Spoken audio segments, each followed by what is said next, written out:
Welcome, Venerable. Welcome this Sunday morning to the center. Welcome, everyone in the center and online. We will continue today our learning the Bodhicharyavtara, written by Shantideva in the 8th century. We will continue studying this text with Venerable Lekden. Thank you, Venerable, for coming and for teaching us. Thank you.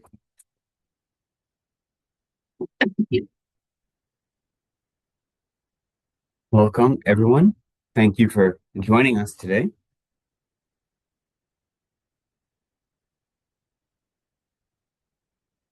Let's take a moment to create an intentional space for ourselves. Put aside whatever running around we've been doing, whatever business, organization, planning, whatever has been occupying our mind this morning. Let's put that to the side so we can be fully present with the teachings of the Buddha as expressed by Shantideva.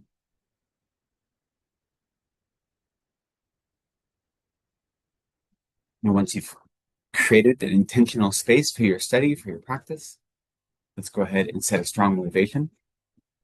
The reason we are studying and practicing this morning is not merely for our own benefit alone, but so that we might be of maximum benefit to others. We study the Dharma, we practice the Dharma to live a life that is meaningful, to live a life that is fulfilled, complete, content. And we do so that we might be able to be of service to others to the greatest of our capacities. In this life and in all future lives, we practice with the goal of attaining perfect, complete Buddhahood for the purpose of being maximum benefit to others. And so that is our goal today in studying this text, not merely our own relaxation or contentment or pleasure, but the achievement of Buddhahood for the benefit of others. So set that motivation strongly.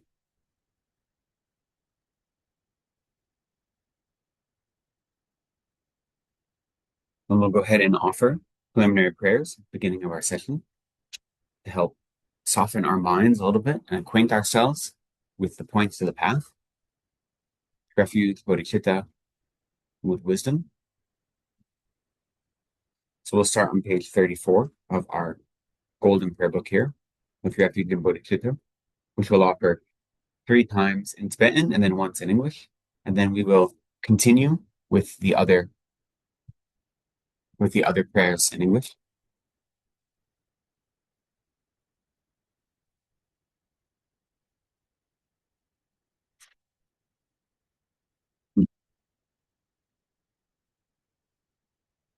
Sangye shiran soki chonam la jancho paru dagni khalsu chi dagi linsoki pe sonam gi chola penche sangye dru par to Sangye shiran soki chonam la jancho paru dagni khalsu chi dagi linsoki pe sonam gi Chola pencher sange drupar tok sange Cheran soki tonam la jantu paru dagni kalsuchi Dagi jinsoki pe sonam gi Chola pencher sange drupar tok. I go for refuge until I'm enlightened to the Buddha, the Dharma, and the Supreme Assembly. By my practice of giving and the other perfections, may I become a Buddha to benefit all sentient beings. May all sentient beings have happiness and the causes of happiness. May all sentient beings be free from suffering and the causes of suffering. May all sentient beings be inseparable from the happiness that is free from suffering. May all sentient beings abide in equanimity, free from attachment for friends and hatred for enemies. May all sentient beings have happiness and the causes of happiness. May all sentient beings be free from suffering and the causes of suffering. May all sentient beings be inseparable from the happiness that is free from suffering. May all sentient beings abide in equanimity, free from attachment for friends and hatred for enemies.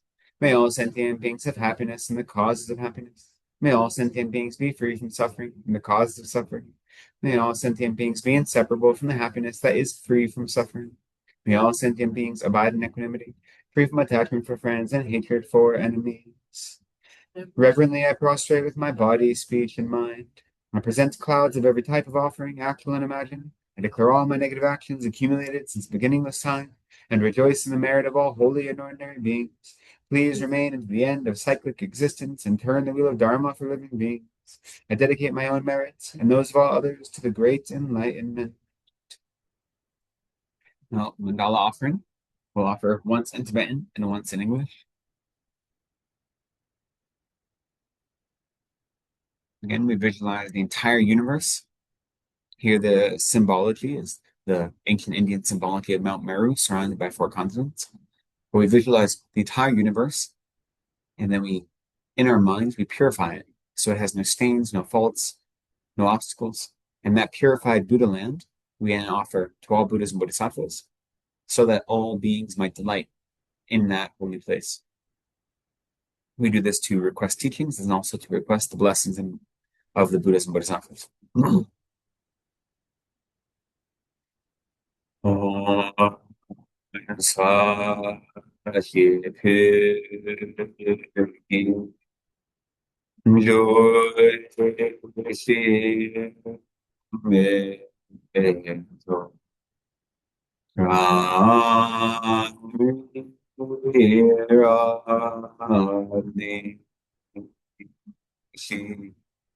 Ni de ge pa ni sa ge shi de mi te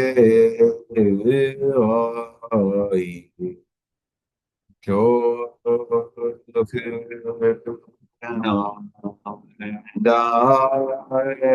shi la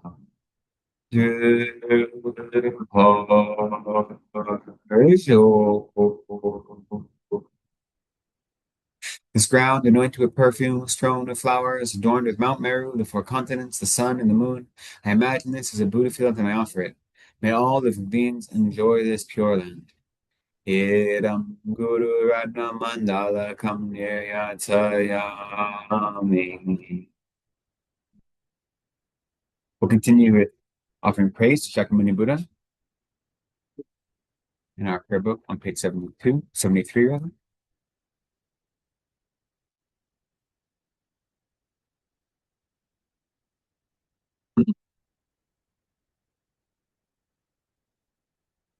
So we'll offer this, and then we'll follow this with the Heart Sutra. To the founder, the endowed, transcendent destroyer, the one gone beyond, the foe destroyer, the completely perfected, fully awakened being, perfect in knowledge and in good conduct, Sugata, knower of the world, supreme guide of human beings to be tamed, teacher of gods and human beings, to you, the completely and fully awakened one, the endowed, transcendent destroyer, the glorious conqueror, the subduer from the Shakya clan, I prostrate, make offerings, and go for refuge. To the founder, the endowed, transcendent destroyer, the one gone beyond, the foe destroyer, the completely perfected, fully awakened being, perfect in knowledge and in good conduct, Sugata, knower of the world, supreme guide of human beings to be tamed, teacher of gods and human beings, to you, the completely and fully awakened one, the endowed, transcendent destroyer, the glorious conqueror, the subduer from the Shakya clan, I prostrate, make offerings, and go for refuge. To the founder, the endowed, transcendent destroyer, the one gone beyond, the foe destroyer, the completely perfected, fully awakened being, perfect in knowledge and in good conduct, Sugata, knower of the world, supreme guide of human beings to be tamed, teacher of gods and human beings, to you, the completely and fully awakened one, the endowed, transcendent destroyer, the glorious conqueror, the subduer from the Shakya clan, I prostrate, make offerings, and go for refuge. When, O supreme amongst humans, you were born on this earth, you paced out 7 strides and then said, I am supreme in this world. To you who are wise, then, I prostrate. Your pure bodies, formed supremely pure, wisdom ocean like a golden mountain, fame that blazes in the 3 worlds, winner of the best, Lord, to you I prostrate. With the supreme signs, a face like spotless moon, color like gold, to you I prostrate. Dust free like you, the 3 worlds are not, incomparably wise one, to you I prostrate. The Savior having great compassion, the Founder having all understanding, the field of merit with qualities like a vast ocean, to you, the one gone to dustness, I prostrate. The purity that frees one from attachment, the virtue that frees one from the lower realms, the one path, the sublime pure reality, to the Dharma that pacifies, I prostrate. Those who are liberated and who also show the path to liberation, the holy field qualified with realizations, who are devoted to the moral precepts, to you, the sublime community intending virtue, I prostrate. Homage to the Supreme Buddha, homage to the Dharma refuge, homage to the great Sangha, to all three ever devout homage. To all worthy of respect, bowing with bodies as many as all realms' atoms in all aspects, with supreme faith I pay homage. Do not commit any non-virtuous actions. Perform only perfect virtuous actions. Subdue your mind thoroughly. This is the teaching of the Buddha. A star, a visual aberration, the flame of a lamp, an illusion, a drop of dew or a bubble, a dream, a flash of lightning, a cloud, see, conditioned things as such.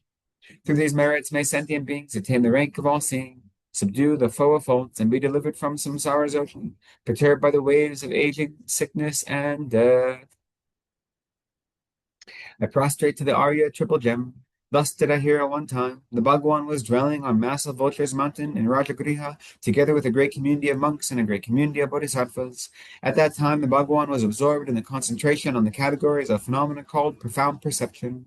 Also at that time, the Bodhisattva, Mahasattva, Arya, Avalokiteshvara looked upon the very practice of the profound perfection of wisdom and beheld those five aggregates also as empty of inherent nature. Then, through the power of the Buddha, the Venerable Shariputra said this to the Bodhisattva, Mahasattva, Arya, Avalokiteshvara. How should any son of the lineage train who wishes to practice the activity of the profound perfection of wisdom? He said that, and the Bodhisattva, Mahasattva, Arya, Avalokiteshvara said this to the Venerable Shariputra.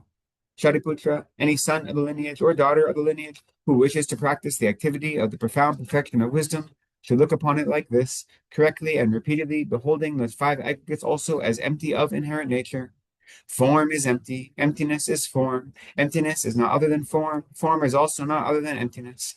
In the same way, feeling, discrimination, compositional factors, and consciousness are empty. Shariputra, likewise, all phenomena are emptiness, without characteristics, unproduced, unceased, stainless, not without stain, not deficient, not fulfilled. Shariputra, therefore, in emptiness, there is no form, no feeling, no discrimination, no compositional factors, no consciousness. No visual, no eye, no ear, no nose, no tongue, no body, no mind, no visual form, no sound, no odor, no taste, no object of touch, no phenomena. There is no eye element, and so on up to and including no mind element, and no mental consciousness element. There is no ignorance, no extinction of ignorance, and so on up to and including no aging and death, and no extinction of aging and death.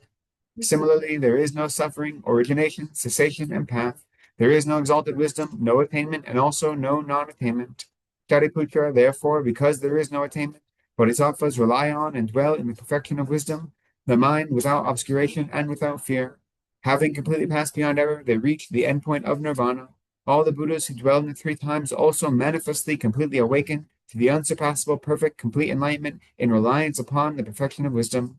Therefore, the mantra of the perfection of wisdom, the mantra of great knowledge, the unsurpassed mantra, the mantra equal to the unequaled, the mantra that thoroughly pacifies all suffering, should be known as truth since it is not false. The mantra of the perfection of wisdom is proclaimed. Tayata om gate gate paragate parasamgate bodhi soha. Shariputra, the Bodhisattva, Mahasattva, should train in the profound perfection of wisdom like that.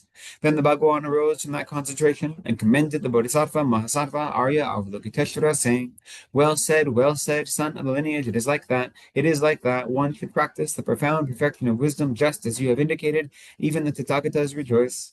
The Bhagwan, having thus spoken, the Venerable Sharatvatiputra, the Bodhisattva, Mahasattva, Arya, Avalokiteshvara, and those surrounding in their entirety, along with the world of gods, humans, asuras, and Gandharvas, were overjoyed and highly praised that which had been spoken by the Bhagawan. I prostrate to the gathering of dakinis and the three chakras, who abide in the holy yoga of using space. By your powers of clairvoyance and magical emanation, look after practitioners like a mother her only child. Akasamarza Shadara Samarayape, Akasamarza Shadara.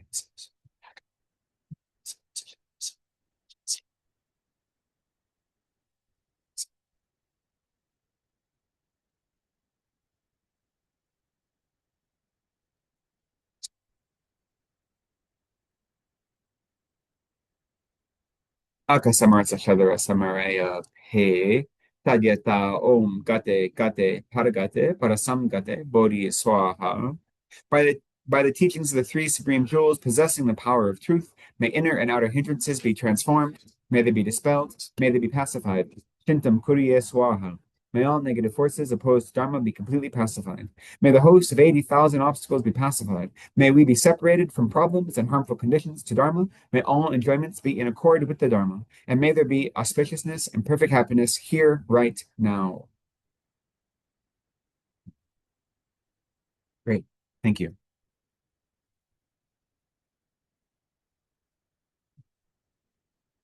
It's good to include an offering of some sort of prayer that aligns our minds with wisdom, right? The understanding of emptiness before any Dharma practice.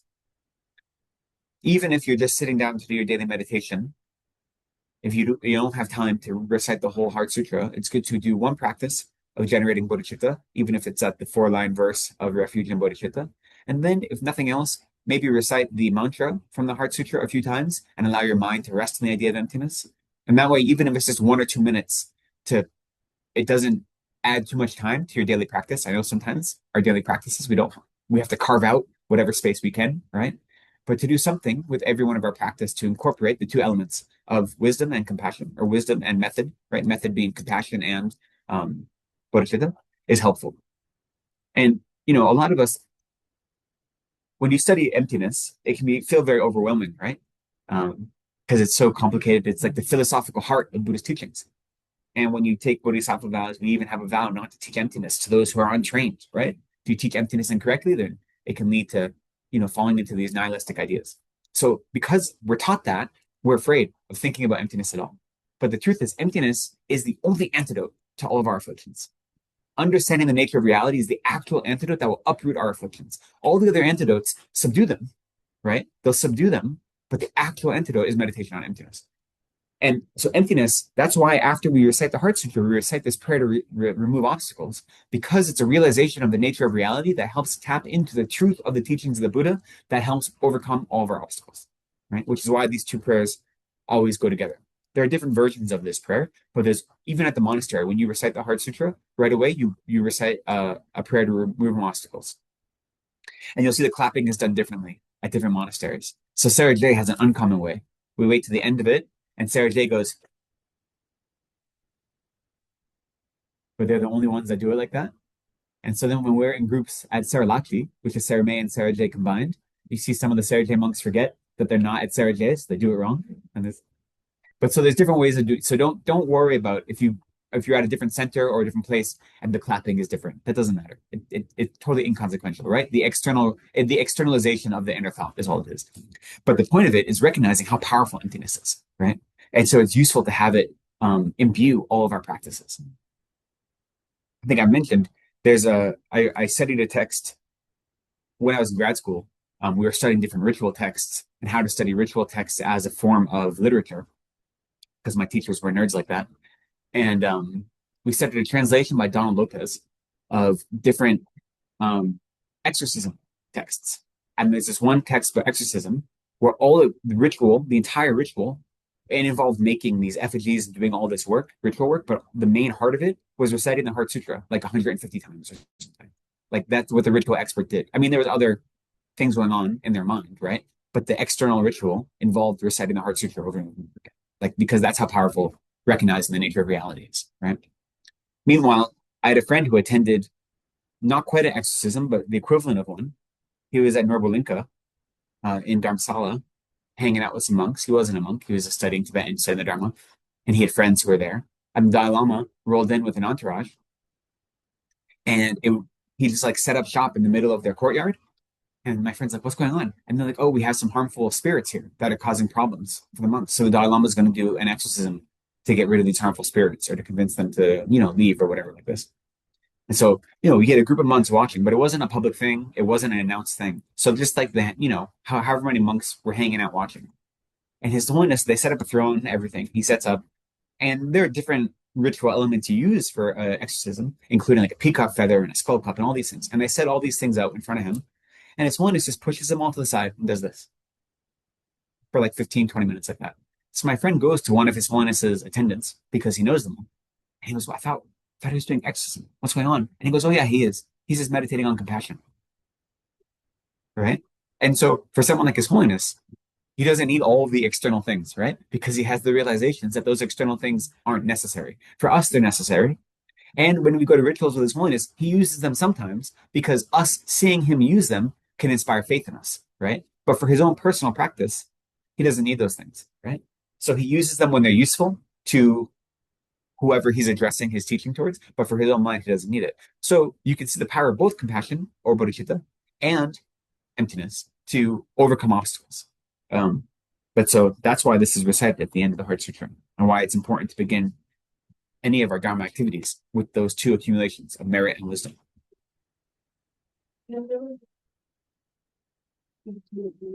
Exorcism, just to mention it, so out of curiosity. There's not much to teach about it. I've been to an exorcism. One monk at my house was possessed, and there was a monk who was very special or qualified to do exorcisms. It was very strange. We had to build a little effigy of him made out of tsampa, and we had to recite prayers. Mostly it's just reciting prayers and trying. The thing with exorcisms is that an exorcism is when any sort of harmful spirit, there are different types. Sometimes it's nagas, sometimes it's other types. For some reason, have taken a particular interest in a certain person. So it's not like they possess their body, right? It's not like a movie version of exorcism, but it's like they're causing them obstacles over and over again, and they don't want to stop doing that. And so the goal of an exorcism is to convince that harmful spirit that they're better to do something else, right? So it's not a violent type of exorcism. It's like encouraging. Even when you go to any sort of tantric initiation, the first day, one of the preliminary practices, you see them offering a torma, and that's offering a torma to all of those harmful spirits that may be in this vicinity who are thinking about causing harm or creating obstacles for this ritual. Please accept this offering of a torma instead and be satisfied with this and don't cause us any obstacles. So it's a way of appeasing harmful spirits as opposed to being forceful and getting rid of them, But I don't have much other experience. I've attended some exorcisms. It's really just reciting prayers and hoping for the best in my experience. But there are some lamas and some monks and nuns, I imagine, who are more ritual experts in this, I don't, that's not my area of expertise.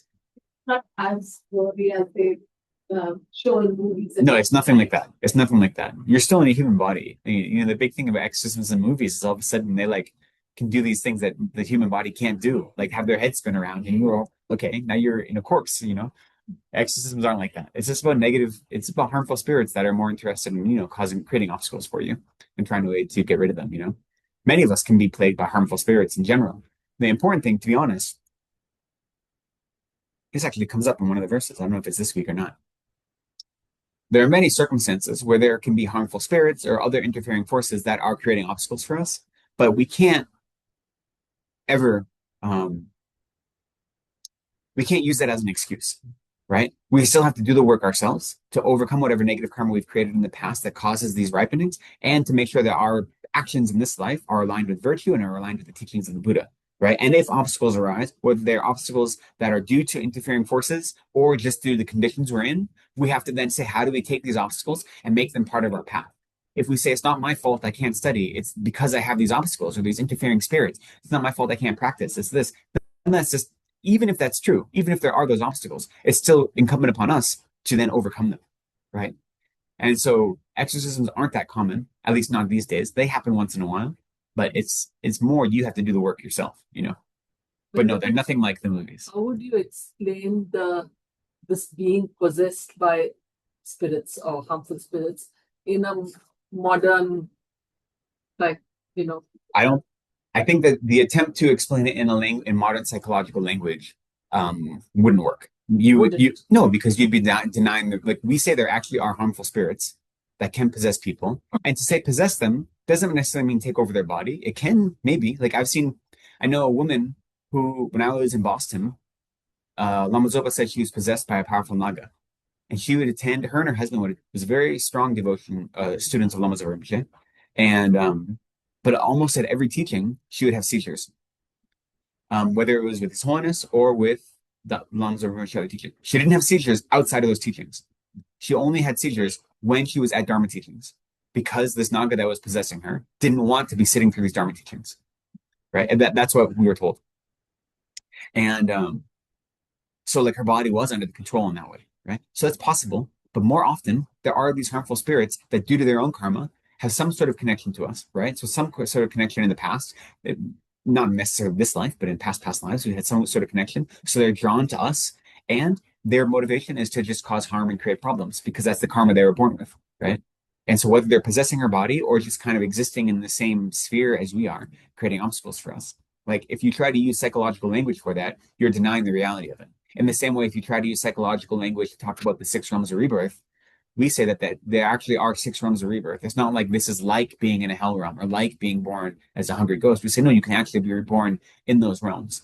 And so to kind of water it down to say, well, it's like this, then that may be useful for some contemporary Western minds, but you're no longer actually talking Dharma. You are changing the Dharma to meet what you perceive to be the needs of a 21st century Western mind.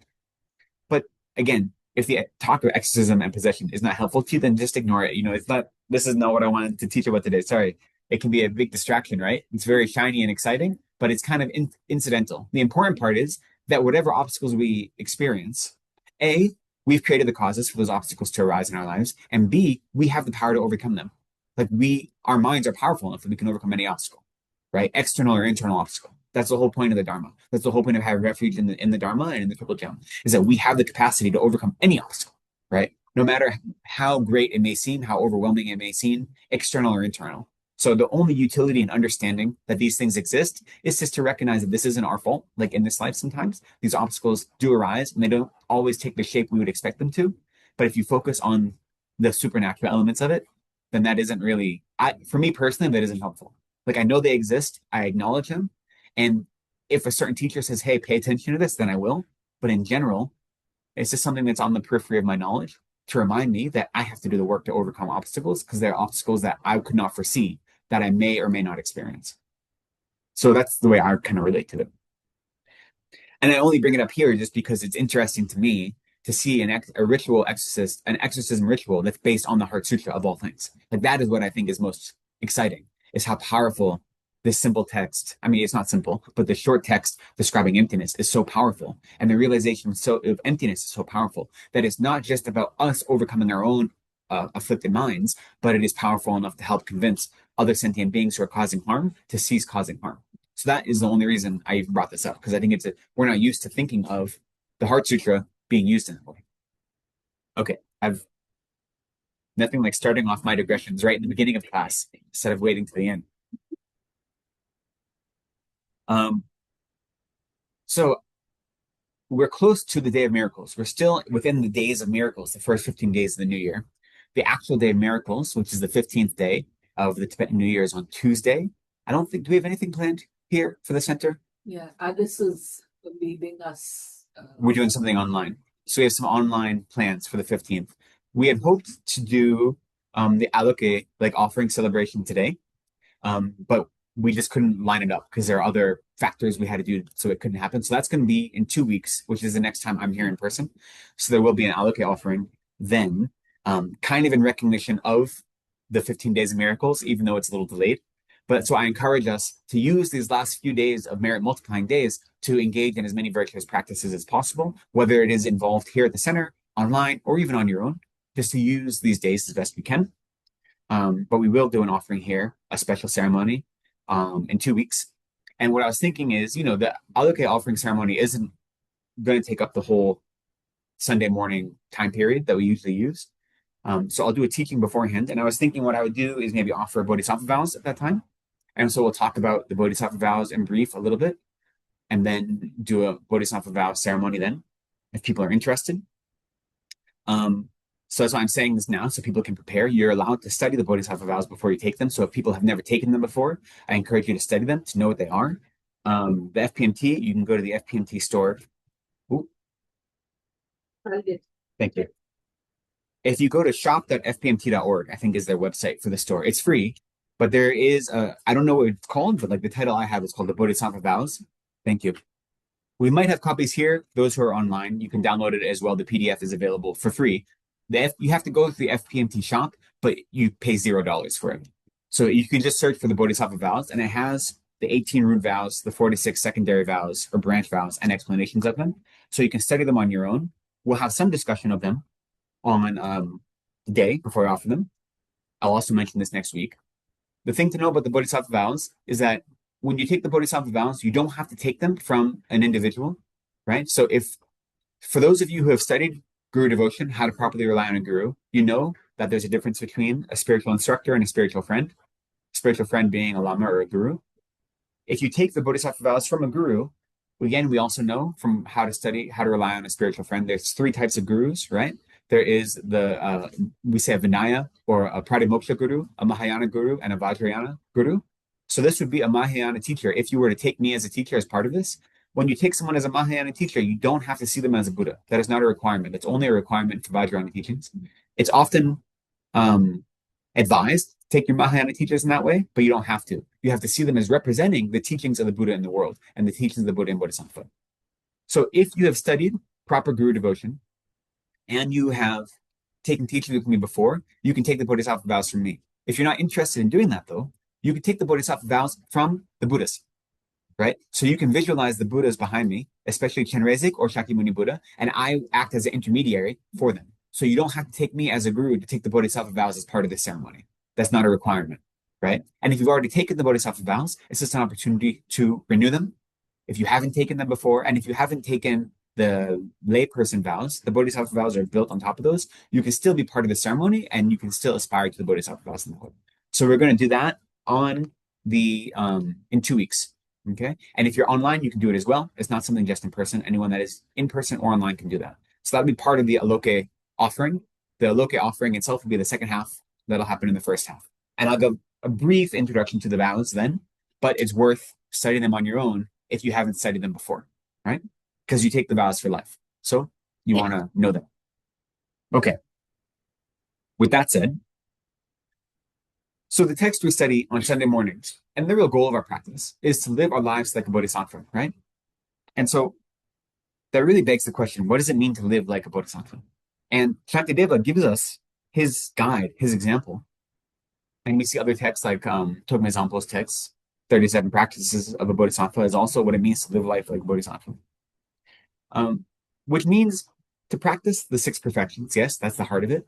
But those 6 perfections all have to be informed by or infused with bodhicitta, right? Bodhicitta is the real heart of living life of a bodhisattva. The 6 perfections are the activities you do, right? But it's bodhicitta that has to motivate them. And now bodhicitta itself, I often talk about bodhicitta and compassion in the same breath,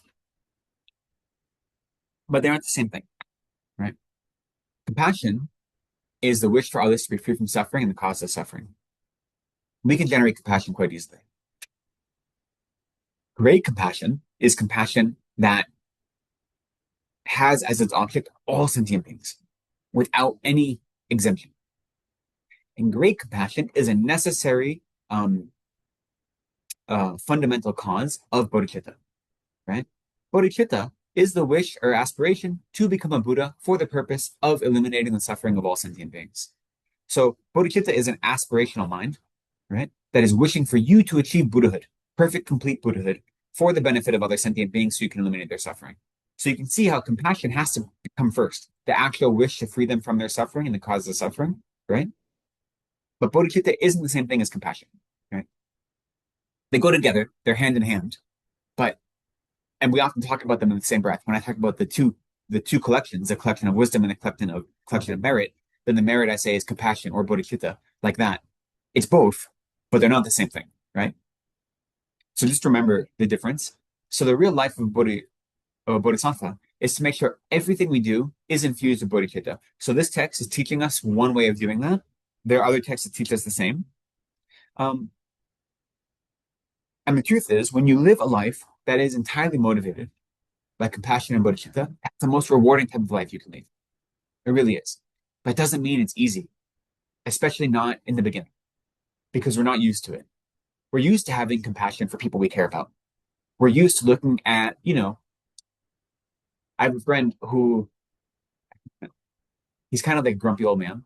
He's not really mean, but he comes off as mean because his wit is very acerbic. He's very sharp. He doesn't have a lot of patience with people. He gives the appearance, let's say, of being kind of a grumpy old man. But you see him around babies and around animals, and he's the sweetest, most compassionate thing ever.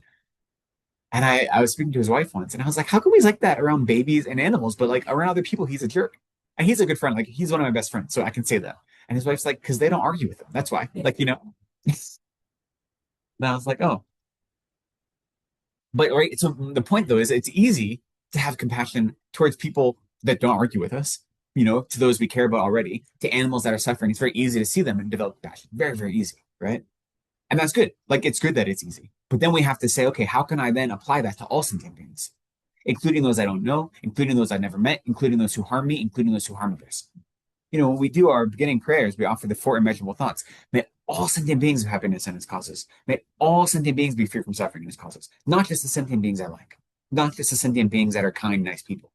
All sentient beings. Not just all humans. All hell beings, all hungry ghosts, all interfering spirits, all possessing spirits. May they all have happiness and be free from suffering. So that is expansive and it's hard, right? It isn't easy. It doesn't mean we shouldn't do it. It just means that we need to be courageous to live a life motivated by actual compassion and Bodhisattva. It takes courage. It takes courage and it takes resiliency, right? It's much easier to hate people and to be angry and to be afraid of people than it is to love them. Like, it's much easier.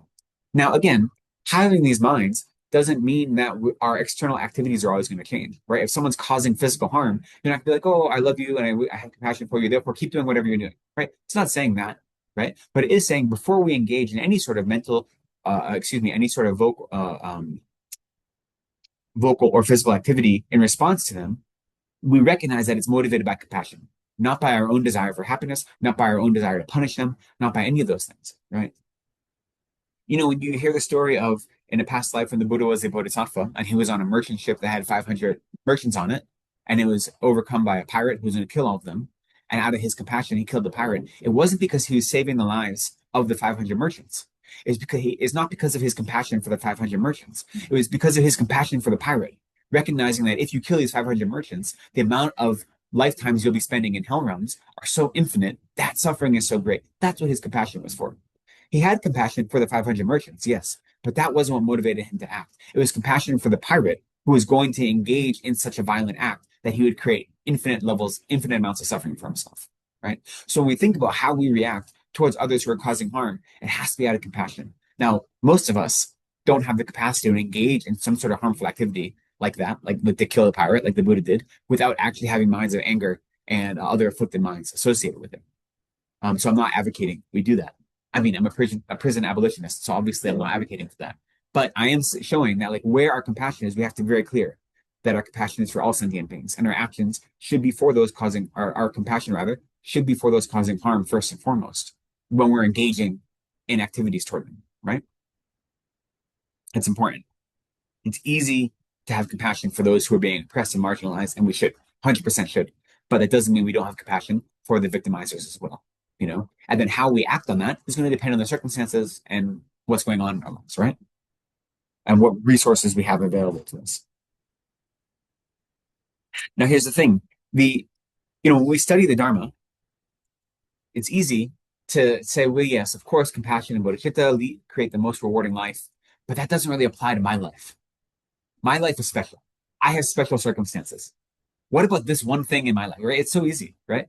We say all the time, yes, I agree with Dharma, except for this one thing, like I am uncommon, you know? We all do that. It's very easy. And it's, whenever we do that, it's only our self-cherishing mind talking. It's always our self-cherishing mind. Saying, I can't have compassion for this person, it's only because it's my self-cherishing mind that says, my own understanding of happiness is more important. Worldly happiness is more important. My experience of this life is more important than their happiness, their joy, my understanding of spiritual happiness, greater happiness, right? So it's only due to our own limited view and our self-cherishing mind that we create these exceptions. There are no exceptions in the Dharma. Now, it's true that the way we experience the Dharma in the 21st century, sometimes it's not the exact word for word going to be the same as the way it was taught by the Buddha 2,600 years ago, but it doesn't mean it doesn't apply 100%, right? So there's no idea that we have exceptions. We don't have, my life is not so special that the Buddha didn't think of all of the weird exemptions I could have in my life, right? I'm not that unique. It's not possible, okay? We just feel that way because what is asked of Bodhisattva is difficult, right? When you have teachings, especially mind training teachings, this is when someone criticizes you, you say thank you to them and hold them up as a teacher. That's hard to do. So you say, well, what about in this circumstance? I have to protect myself in this circumstance. What about this? We make all these excuses, not because they're legitimate, but because it's hard to do that. Because a self-cherishing mind wants to protect itself. The self-cherishing mind controls our lives. So it takes courage and strength and resiliency to actually live a life of a Bodhisattva, right? Yeah. So yesterday when Pratibha asked about someone's boss criticizing them all the time, and and so then I'm saying she should be telling, I'm saying, or anyone should be telling their boss, thank you for criticizing. That doesn't work. So then this is the exception, making your exception. We have exceptions to the Dharma. No, so this is, right? So what you have to do in that circumstance, as I mentioned yesterday, is that since we live in the world, the Dharma is not making an exception. We're saying, I'm not able to live up to the actual life of a Bodhisattva in this moment because I live in the world and I live a worldly life. And therefore, I'm not making an exception. The Dharma is not making an exception. There's no exception to the Dharma. It's my exception to Dharma practice. I'm not actually living the life of an actual Bodhisattva in this moment. I'm doing the best I can because I have other responsibilities that I've taken on in my life. And I have worldly responsibilities that I have to live up to. But you recognize that you living up to those worldly responsibilities is then exempting yourself from actual practice of Bodhisattva 100%. You're doing the best you can. And that's all we can ask for ourselves is given our circumstances to do the best we can do because it's samsara, because it's hard, because we live in the world and we have worldly responsibilities. But an actual Bodhisattva would be able to say thank you, whether or not. So what we can do in that circumstance is internally, you don't take that criticism to heart. If you're criticized by your boss or by your coworker and you realize that not saying something back could jeopardize your job, then you maybe have to take some worldly action to preserve your job for the purpose of earning a living, not because you want money, but because you want to continue practicing the Dharma, and having a job allows you to do that. Okay. But in your mind, you should recognize that if you are actually feeling insulted by that insult or by that criticism, then that's your self-cherishing mind. So in your mind, you can say, I appreciate the insult or the criticism from this person because it gives me an opportunity to see my own self-cherishing mind lashing out. Now, you don't have to say to them, thank you so much, right? Maybe that's not useful. But so you try to keep at least your inner practice. Like we mentioned yesterday, the Bodhisattva vows are your Bodhisattva practice is your inner practice, and your Pratimoksha practice is your outer practice. So at least your inner practice can be aligned with that. And if your worldly responsibilities require you to do something else, you try to do them with as much Dharma motivation as possible. But that's not an exception to the Dharma. It's you accepting yourself from Dharma practice, which we have to do, right? If we could act perfectly, then we'd all be Buddhists in this life. And we can be. It's possible. The Dharma, like that's a capacity we have. Realistically, our lives aren't lined up in such a way that we can practice the way we need to. For most of us, maybe some of us, you know? So it's not an impossibility, but it is difficulty. Which is why I was saying, even in the beginning, like we have to find that balance of not making excuses and find where the line is to say, I'm doing this for a spiritual reason, or I'm just like lazy, you know, or whatever, or I'm following my self-cherishing mind, you know? From that situation. Yeah, it depends, right? It depends on our circumstance. You know, I remember when I was in Boston living at the Dharma Center, and the last couple of months, Geshe Tsoga, who was the main teacher there when I started, he had been diagnosed with cancer and he was living with liver cancer. He lived for about 2 years. And this was near the end where he was mostly, not mostly, he was, you know, bedbound. And there was a nun there who's very devoted to him and she was taking care of him. And I was teaching some class or I was leading some puja and we had lit incense because you light incense in the pujas. But the incense had caused Geshe Tsoga nausea. And he was, you know, not in the gompa, but his bedroom, I guess the incense somehow got to there. And he came down and was like very angry and like showed this really angry face about how we were making Geshe get sick and causing nausea. And then afterwards, she was like, I'm sorry, I had to show the aspect of being angry, but it was important to help make sure Geshe wasn't, you know, didn't experience nausea. And I was like, I think you were angry. I don't think you were showing the aspect of being angry. I think you just kind of put that on backwards after the fact to kind of make an excuse for yourself, which is fine, right? But so like, maybe not, I don't know her mind. She very well could have been purely acting out of bodhicitta and showing a wrathful aspect for whatever reason. I don't know. Didn't feel that way to me, but it's possible. Like it's very possible. But so like, for me, like what I took out of that is it's very easy to then justify our actions after the fact, right? And to be like, oh, no, I had noble intentions, right? I wasn't really under the sway of my emotions. I was really doing it for a good reason. We have to be careful of that. If we do it before the fact and we say very clear on my intentions, then we can act in a certain way. But to do it after the fact is not useful. So we don't want to make excuses for ourselves, right? In fact, we should be regretting it if it was really out of some affliction. Yeah. We have to. That's okay. I find if we could talk about what encompasses sentient beings, because of what we were talking about, Mhm. sort of started. So when we say sentient beings, it would include any living being. So sentient beings are, well, technically not living, all living beings, because Buddhas are not sentient beings, but not counting Buddhas, yes, all living beings. And the dividing line that we make in Buddhism is the actual ability to distinguish suffering from happiness and to be seeking out happiness. So, for instance, plants, we know they react to stimuli, but they don't actually have a cognitive system where they're seeking out pleasure and avoiding pain. They're merely reacting to their environment. So a plant, even though we know there's subtle and more complicated ways of plant communication than we knew before, that's us anthropomorphizing it. Plants really are reactionary to their stimuli. They're not thinking, right? But even the smallest insect would be a sentient being. Even if it doesn't have a cognitive capacity the way we think of it, it is seeking out its own pleasure and is trying to avoid harm actively. And it can distinguish between those two states of suffering and pleasure. And therefore, that is what qualifies it as a sentient being.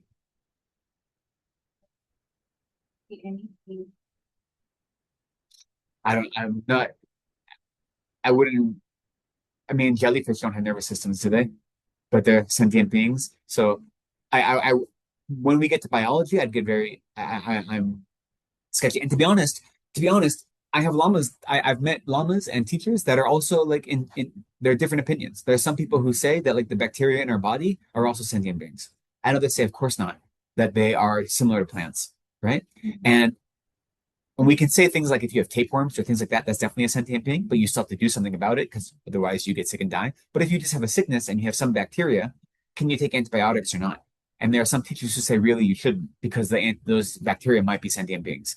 And other teachers are like, that's ridiculous. So, even when you get to the very, very extreme examples, not everyone agrees. So if you just keep in mind that the being has the capacity to distinguish between pain and pleasure, it may not be the same definitions we have, but they have some sort of capacity to distinguish pain and pleasure, and they actively seek out pleasure and avoid pain. However we want to define those two ideas, then generally that would come with a central nervous system.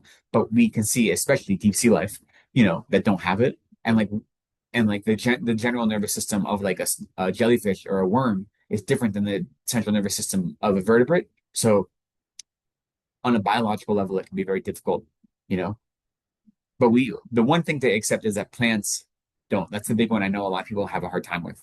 They say that plants react to like music and they react to light and they like talk to each other.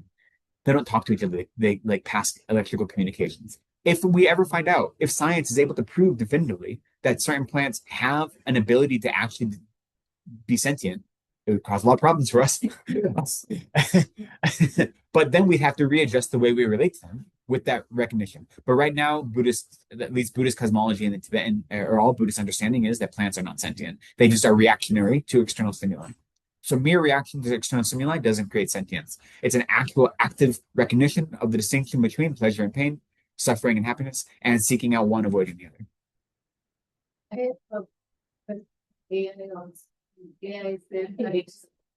said that all living organisms can feel pain, joy, fear, and I think sadness. So that is the definition of sentient being. That is what AI said. AI is very confusing. Yeah. Also,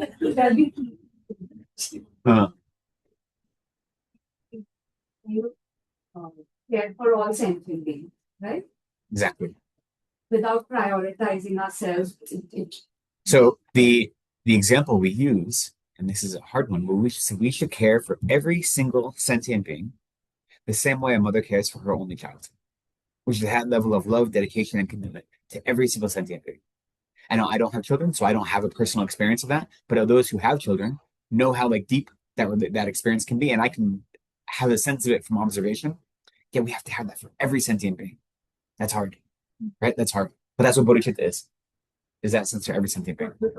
cats and raccoons, like everything. Oh no, I have a lot of compassion and love for cats and raccoons. Cats are also sociopaths. Them being sociopaths doesn't mean I don't love them. I think cats are like my favorite animal. I love cats. Like I said, I had 5 cats in my household growing up. Up until recently, I had a cat at Sarah, and whenever you met me, my arms would be covered in scratches because all she liked to do was lay in my lap and bite me and scratch me. And she disappeared recently, so I haven't. She's been away for a little over a year, so she went on her own. She was tired of me having to go do other things. I had to go away for a month to study at Dripple, and she was tired of waiting for me. But no, I love cats. But I'm also aware that the nature of living as an animal is one of fear and pain and suffering, right? Animals' lives aren't easy. So we glorify those animals we keep as pets, and we think their lives are so wonderful. We take care of them. They get all the food they need. They get cared for. They get loved. They show compassion towards us. We think because they curl up on us, their lives are miserable, right? They may be better than like wild animals who don't have those resources, but the life of an animal is still one that's very difficult. And the nature of a sentient being who's taken rebirth as an animal is a life that's filled with ignorance and fear, where they engage in harmful activity over and over again. Even if a cat, we were talking earlier about, there's a book talking about the Dharma of cats. And in all of the teachings, both Indian and Tibetan, cats are always used as the example of being duplicitous. So you should never be like a cat, like always avoid being like a cat. There's a suggestion that maybe that wasn't treating cats fairly. No, but it's important to see that like we can hold two things at once. We can recognize the nature of being born in the animal realm is pervaded by fear, ignorance, and suffering. So cats have as their nature. I mean, cats are hunters, they're predators, right? Even household cats will hunt anything, regardless of if they're hunting it to eat or just for fun. That's their nature. Not because they're evil, but because that's their nature. But that nature means they're creating negative karma over and over again, right? And so we should have compassion for them. We shouldn't envy them. We shouldn't want to be like that, Okay. Yeah. That's not to say we shouldn't love them and make them important parts of our lives. Having companion animals, it can be a very fulfilling part of your life. That recognizing that being is suffering in a different way than you are,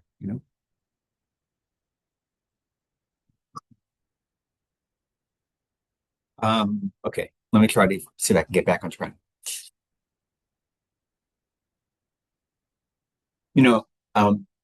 This really quickly, back to this idea of exceptions. It's a lot easier for us to think that our special circumstances aren't accounted for by the Buddha than it is to look at our own self-cherishing mind and realize that we are addicted to samsara. Like that's the truth, right? It's a lot easier to say, no, my case is special than it is to say, samsara, I'm addicted to samsara, and to the perfections of samsara, the glories of samsara, So to be a bodhisattva, we have to don the courage of wisdom and compassion and look at our own self-cherishing minds and see that our addiction to samsara is what's causing us suffering, right? Samsara doesn't cause us suffering. Samsara is a state of being, right? Samsara isn't an active agent causing us suffering. We are causing us suffering. And that is what it means to be in samsara.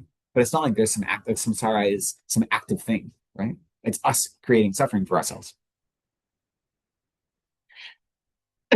So it's how we relate to samsara that causes us this. Yeah. So yeah.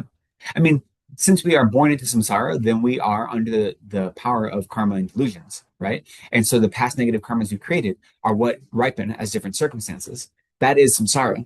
But then we have the opportunity to relate to those circumstances in one way or another.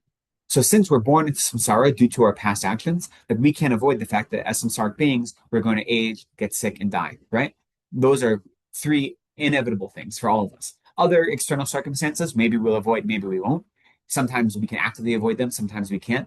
Maybe just by luck we avoid them, but those can be avoided. But aging, sickness, and death we can't avoid, right? Because we're born as samsara. Our bodies are samsaric beings, or our bodies are samsaric bodies. So that we can't avoid. But other than that, we can avoid and prevent the emotional suffering we create on top of external or internal conditions of samsara. So samsara isn't just like a state of mind. It is a thing, but it's not an actor. It's not an agent, right? In that way.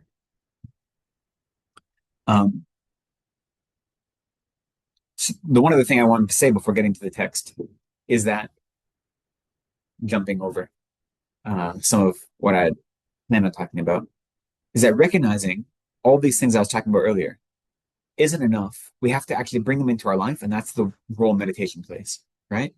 We use meditation, both analytical meditation and placement meditation, as the bridge between our intellectual understanding and our everyday experience, right?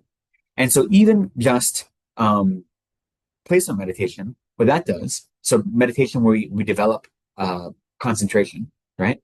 What that does in our everyday life is it allows us to stop being so reactionary. So it allows us to observe external conditions and internal conditions more clearly, more quickly, so then we react to them, or we have a constructive reaction to them instead of a reactionary reaction to them, right? So we don't allow our emotions to overwhelm us. We don't allow our afflictions to overwhelm us. Placement meditation itself is never going to actually get rid of our afflicted minds, right? But it's giving us a capacity to see what they're doing, to see how they're operating, to see what's triggering them. And therefore, we can get some control over them. So that's placement meditation necessary in order to actually have insight into what's going on in our mind. And then what we call analytical meditation is then developing conviction in the teachings of the Buddha. But what that means to say is that these afflicted minds are causing us harm, and that by overcoming them is causing us benefit, right? So analytical meditation, for instance, it's through analytical meditation that you can then have conviction that when your boss criticizes you and you respond with kindness and you take that with a mind of gratitude, that is actually benefiting you. You have to have conviction in that. Just because I said it or the teaching say it, even if you believe me, that doesn't mean you actually feel it, right? And so then acting on it is really difficult if you don't have an emotional relationship with it. So analytical meditation then takes that intellectual understanding and makes it something that you actually have conviction, right?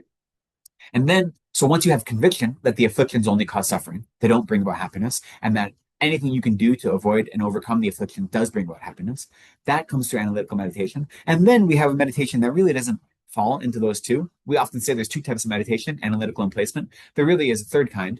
It doesn't really have a name, but it's like when you're meditating on compassion or you're meditating on the specific antidotes, it's kind of like analytical, but not quite. Analytical is usually about, fighting with something, struggling with something. Whereas if you're just meditating on compassion, what you're doing is, or any of the antidotes, you're making your mind become indivisible with those antidotes, whether it be compassion, love, patience, any of these things, right? And so then that supplements our analytical meditation. Now that we have conviction that it's true, the afflictions only cause suffering and the antidotes only bring benefit, then we actually make our mind indivisible with the antidotes. So you can see how these different types of meditation work together, right? Placement meditation gives us the capacity to actually analyze the situation, both external and internal. Analytical meditation convinces us that the remedies are appropriate and that the afflictions only cause suffering. And then the other type of meditation is taking those remedies, those antidotes, and making them inseparable from our everyday lives. So then when we have those in conjunction, meditating on the cushion every night that isn't the point. What that's doing is transforming our mind. So then when we go out in the world, those awarenesses are already, ready for us to grasp right away. So when we study these teachings, we need to bring them into meditation practice. We have to exert effort in meditation to combine with our study, right? Without study, then what are we meditating on, right?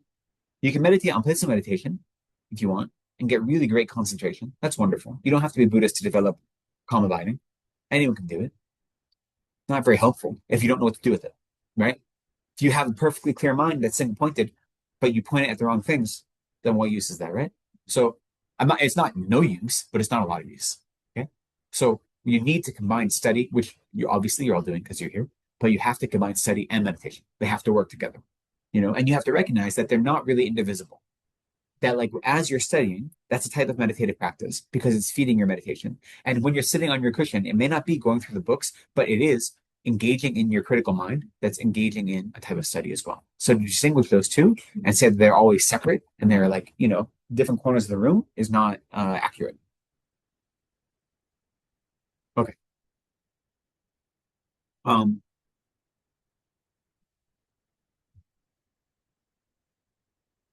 Let's jump into the text. I think we can do that. So this Shantideva's Bodhicharyavatara, sometimes called the Bodhisattva Charyavatara, but really the main name is Bodhicharyavatara. Bodhi being enlightenment, Charya being activity, Avatara meaning a guide to, right? So we often translate it as a guide to the Bodhisattva's way of life. That's not quite the best translation. That's okay. Gets the point across. A guide to the activity of enlightenment is the real way you translate the title. Not the most poetic or beautiful way, but that's what the words mean, right? There are some versions of the text that have the Bodhisattva in the title as well. So So this is teaching us how to live our lives as the Bodhisattva. As I said, there are three main divisions, right? The first division, which is the first three chapters, is how to actually develop bodhicitta. Then the next three chapters are how to protect that bodhicitta and make sure it doesn't devolve or degenerate. And then the final three chapters are how to then increase that bodhicitta and strengthen it. And then there is a chapter on dedication, right, at the end. So we're in the middle section of how to actually protect that bodhicitta. So in chapters 4 and 5, those encompass the morality, the perfection of morality or ethical discipline. The two of them combined. So we're on chapter 4, which is conscientiousness. Chapter 5 is awareness or introspection. Conscientiousness is simply being aware of your surroundings, both internal and external at all times, and making sure that your actions then align with the Dharma, right? So conscientiousness is in a brief way. So the section we finished last time, the subdivision, was contemplating the drawbacks of the afflictions, how the afflictions cause harm. So the section we're going to talk about today is the next section, which is last time we talked about conscientiousness with regard to how to cultivate virtue. Today we're going to talk about conscientiousness with regard to how to abandon the afflictions. Okay, sorry. And that has three subdivisions. Actually, there's more. If you look at Gyalten's commentary, almost every verse has its own subdivision. And so you're just like memorizing, when you memorize the outline, you're just memorizing every verse. Like this verse has this own outline. This verse has this outline. We're not going to go through all those. We'll do the three main ones. So our main outline we're worrying about now is conscientiousness with regard to how to abandon the afflictions. That's the big outline. And so in the next verses we're going to study today is the how to contemplate the drawbacks of afflictions. The next section is going to be how it's incorrect to be weary with the practice of austerity regarding abandoning the afflictions. And then the last one is how to cultivate enthusiasm in the act of abandoning the afflictions. So all three of these are the subcategories. We're going to get through the first one today. Maybe in chapter 4. Yeah, these are all many subdivisions of chapter 4. This book doesn't have it. I think if you look at the most common translation of the Lamrim Chemo, the great stages of the great treatise in the stages of the path to enlightenment, they put the heading outlines, and it'll be like A.B.1.C.D. Like they put them at the beginning of every section, and it like literally goes like 15, 20 deep of like these indecipherable letters to help show you like the subsections like that. We don't have them in a book like this. Because the thing is, Shantideva's text, he doesn't specify them. It's in commentaries that he specifies them. So something like Tsongkhapa's Lamrim Chemo is actually a commentary on Atisha's text, right? So Atisha in his text doesn't show those subdivisions. But then when he creates a commentary for it, in part of explaining the text, you show these outlines to show how all the pieces fit together, right? And so the reason we study outlines is because it shows us all these pieces of this text serve a purpose and they're working together to form a cohesive whole. That's the purpose of understanding the outline. It seems like a lot of work for nothing sometimes, but it is benefiting our mind because it's showing how the pieces work together. So the main section we're studying today is conscientiousness. That's the whole chapter's conscientiousness. Conscientiousness with regard to how to abandon the afflictions. And then the subsection we're studying today is we contemplate the drawbacks of the afflictions. Okay, and that's going to start on verse 28 of chapter 4.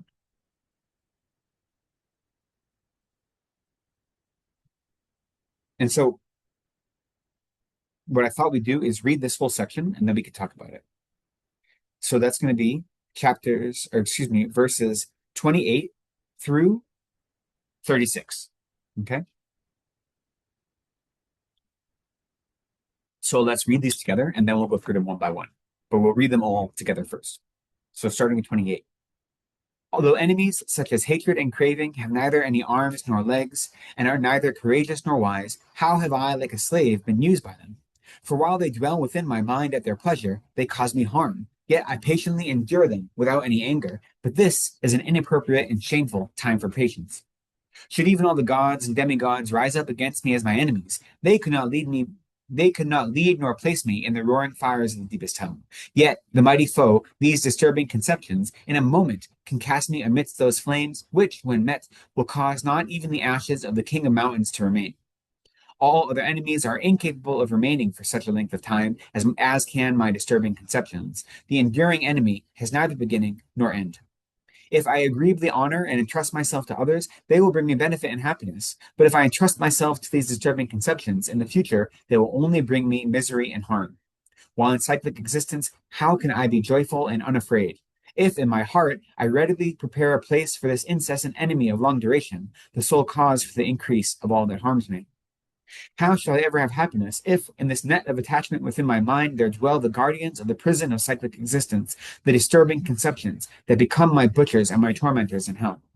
Therefore, as long as this enemy is not slain with certainty before my very eyes, I shall never give up exerting myself toward that end. Having become angry at someone who caused only slight and short-term harm, self-important people can even not sleep until their enemy is overcome. Okay, so that's the section we're going to be covering today.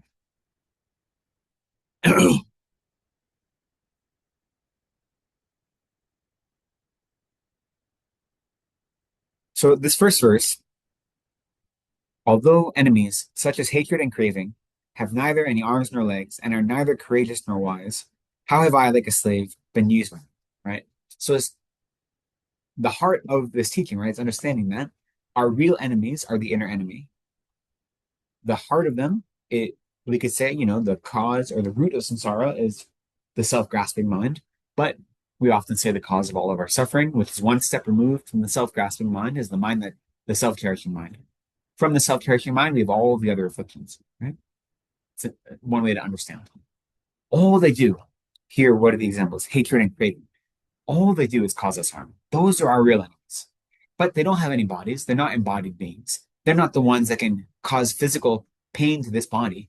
Yet, we act as slaves to them. We act in such a way that we let them guide all of our activities.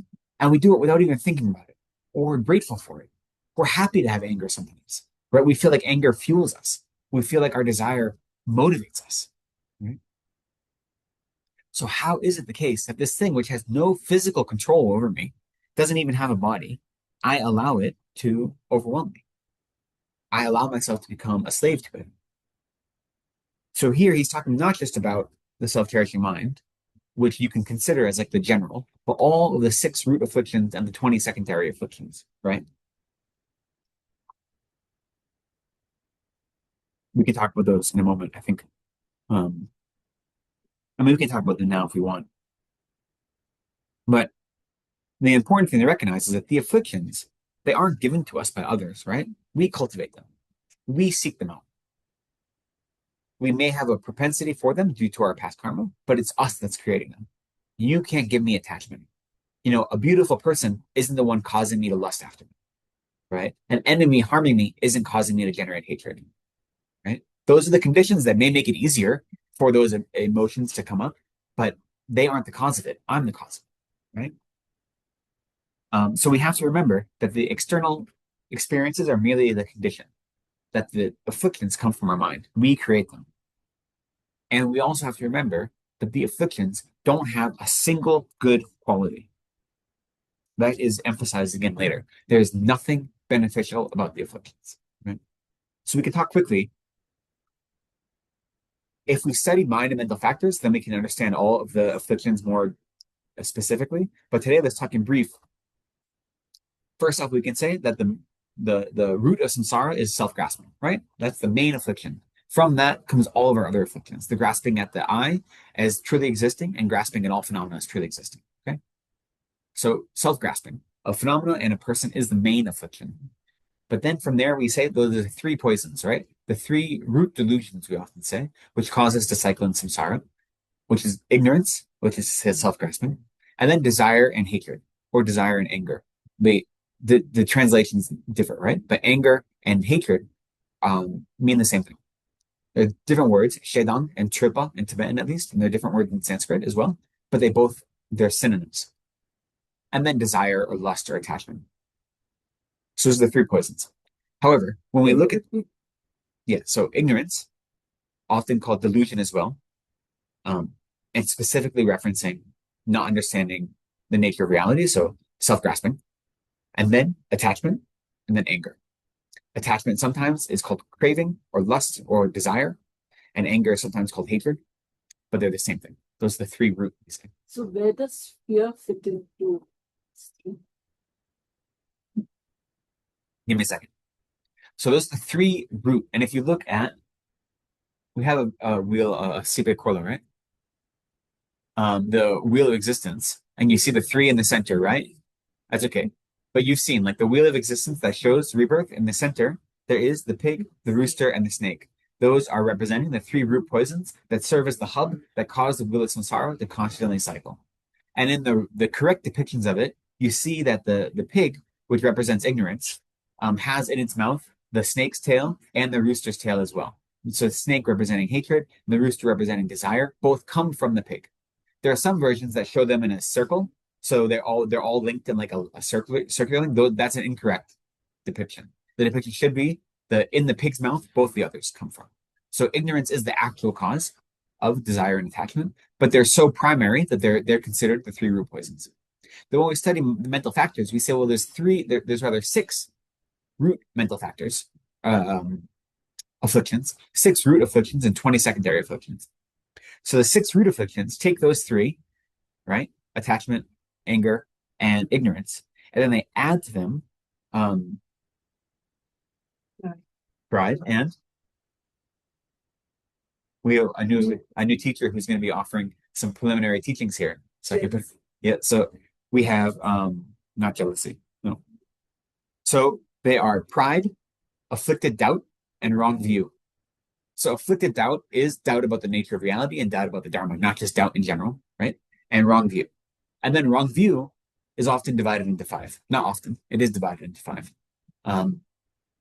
So wrong view, when you divide into 5, the first one is, so again, I'll repeat those. The 6 primary or root afflictions, according to mind elemental factors, are ignorance, attachment, and anger. And then adding on to that, pride, afflicted doubt, and wrong view. Okay. Wrong view itself has 5. The 5 types of wrong view. The first is view of the transitory collection, they say, which really is self-grasping. Transitory collection. And what that is grasping at the self of persons within your own continuum, right?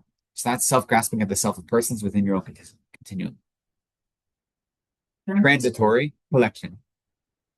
It's very strange. You have to it's a very strange word. All the explanations of it, because transitory means they're constantly changing, and collection is the 5 aggregates are collected together. So it's the view of these 5 aggregates as if they were inherently existent, right? They're jig sok latawa. Jigpa means it's constantly changing, moving, and disrupting, and tsokpa is a collection. So it's looking. Transition. And having those aggregates. Yeah, having it's actually nailing Kumpo, having the 5 aggregates, that are the polluted 5 aggregates, yeah. But so that's the first of the 5.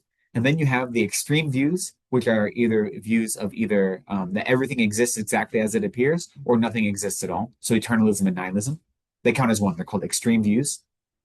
The third, I know you're writing desperately. That's okay. You can study. There's many lists of the mental factors, so you can study these on your own if you don't catch them all right now. The third one is holding on to incorrect views as if they were correct views, or as they were supreme. Holding incorrect views as supreme.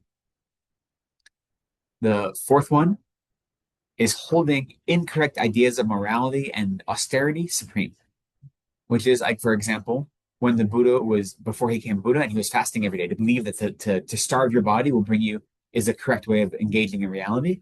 That's holding an incorrect type of morality as if it were supreme. And then the last one is wrong views, or perverted views, it's sometimes called. And wrong view here, similar to the wrong view in the 10 non-virtuous actions, it's really specifically meaning or pointing at not believing in the law of cause and effect, and not believing that the 3 jewels are the only authentic sources of refuge. That's really what it's pointing at. So those are the 6 root afflictions, okay?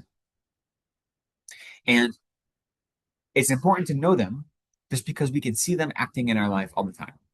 Now, I was going to list out the 20 secondary afflictions. I don't have to. It's not important right now because I'm already running late. You can look them up. They're hard because they have so many different translations that the same one is translated like 5 or 6 different ways, depending on who's translating it. No one has gotten together and decided. The important thing The reason it's not worth listing them right now is because they aren't set in stone. So when we study, if you've studied mind and mental factors, you'll know there's 51 mental factors. There are other systems that give 70 mental factors, or 77, or 81, and all of them are other derivations. So what all the secondary afflictions are taking those 6 first afflictions, right? The hatred, the ignorance, hatred, attachment, pride, doubt, and wrong view, and then some sort of derivation of them that is built off of them. That's why they're called secondary afflictions, because they come from those 6, and they either are combinations of those 6 or some permutation of those 6. Okay. Some point in the future, there can be another class of mind and mental factors. We can go into more detail. Can you just little bit say something about afflicted doubt? Afflicted doubt is the doubt that does not trust that the Dharma is, it's very, like, again, these are, it's a type of wrong view. It's similar to wrong view, where it doesn't trust that the teachings of the Buddha are accurate. It doesn't trust that the nature of reality is inherently existent. It doubts whether or not karma is real. So it's very similar to wrong view in that way. Doubt heading towards the odds. Yeah, but doubt heading towards falsity. I mean, we say there's 3 types of doubt: doubt that is indifferent, doubt that heads towards being true, and doubt that heads toward being untrue. But those don't have to be afflicted, right? Like, I could doubt that this is made of glass, and that would be a doubt heading towards non-truth, but it's not an afflicted doubt because it's just dealing with a worldly thing that doesn't really matter, right? But it's still a doubt heading towards non-truth. And that would be like, this might be made of glass, but it probably isn't. That's what, if I have that mind, that's what that doubt would be. Or if I say this is probably made of glass, but I'm not sure, that'd be a doubt heading towards truth. Or if I say this could be made of glass, could be, I have no idea, that'd be a doubt that's in the center. Those don't have to be afflicted. Afflicted doubts are actually are motivated by these afflicted minds that are dealing with Dharma ideas, not worldly, conventional things. The afflictions don't bring any benefit. That's why it's useful to have the list of them. That's why it's useful to study them. They never bring benefit. Okay? That's the only reason it's worth enumerating them, is because then you can observe them in your life, and these things that you may have thought were helping you, you can realize they're not helping you. But if you don't recognize that, oh, that's actually an affliction, you might not realize it.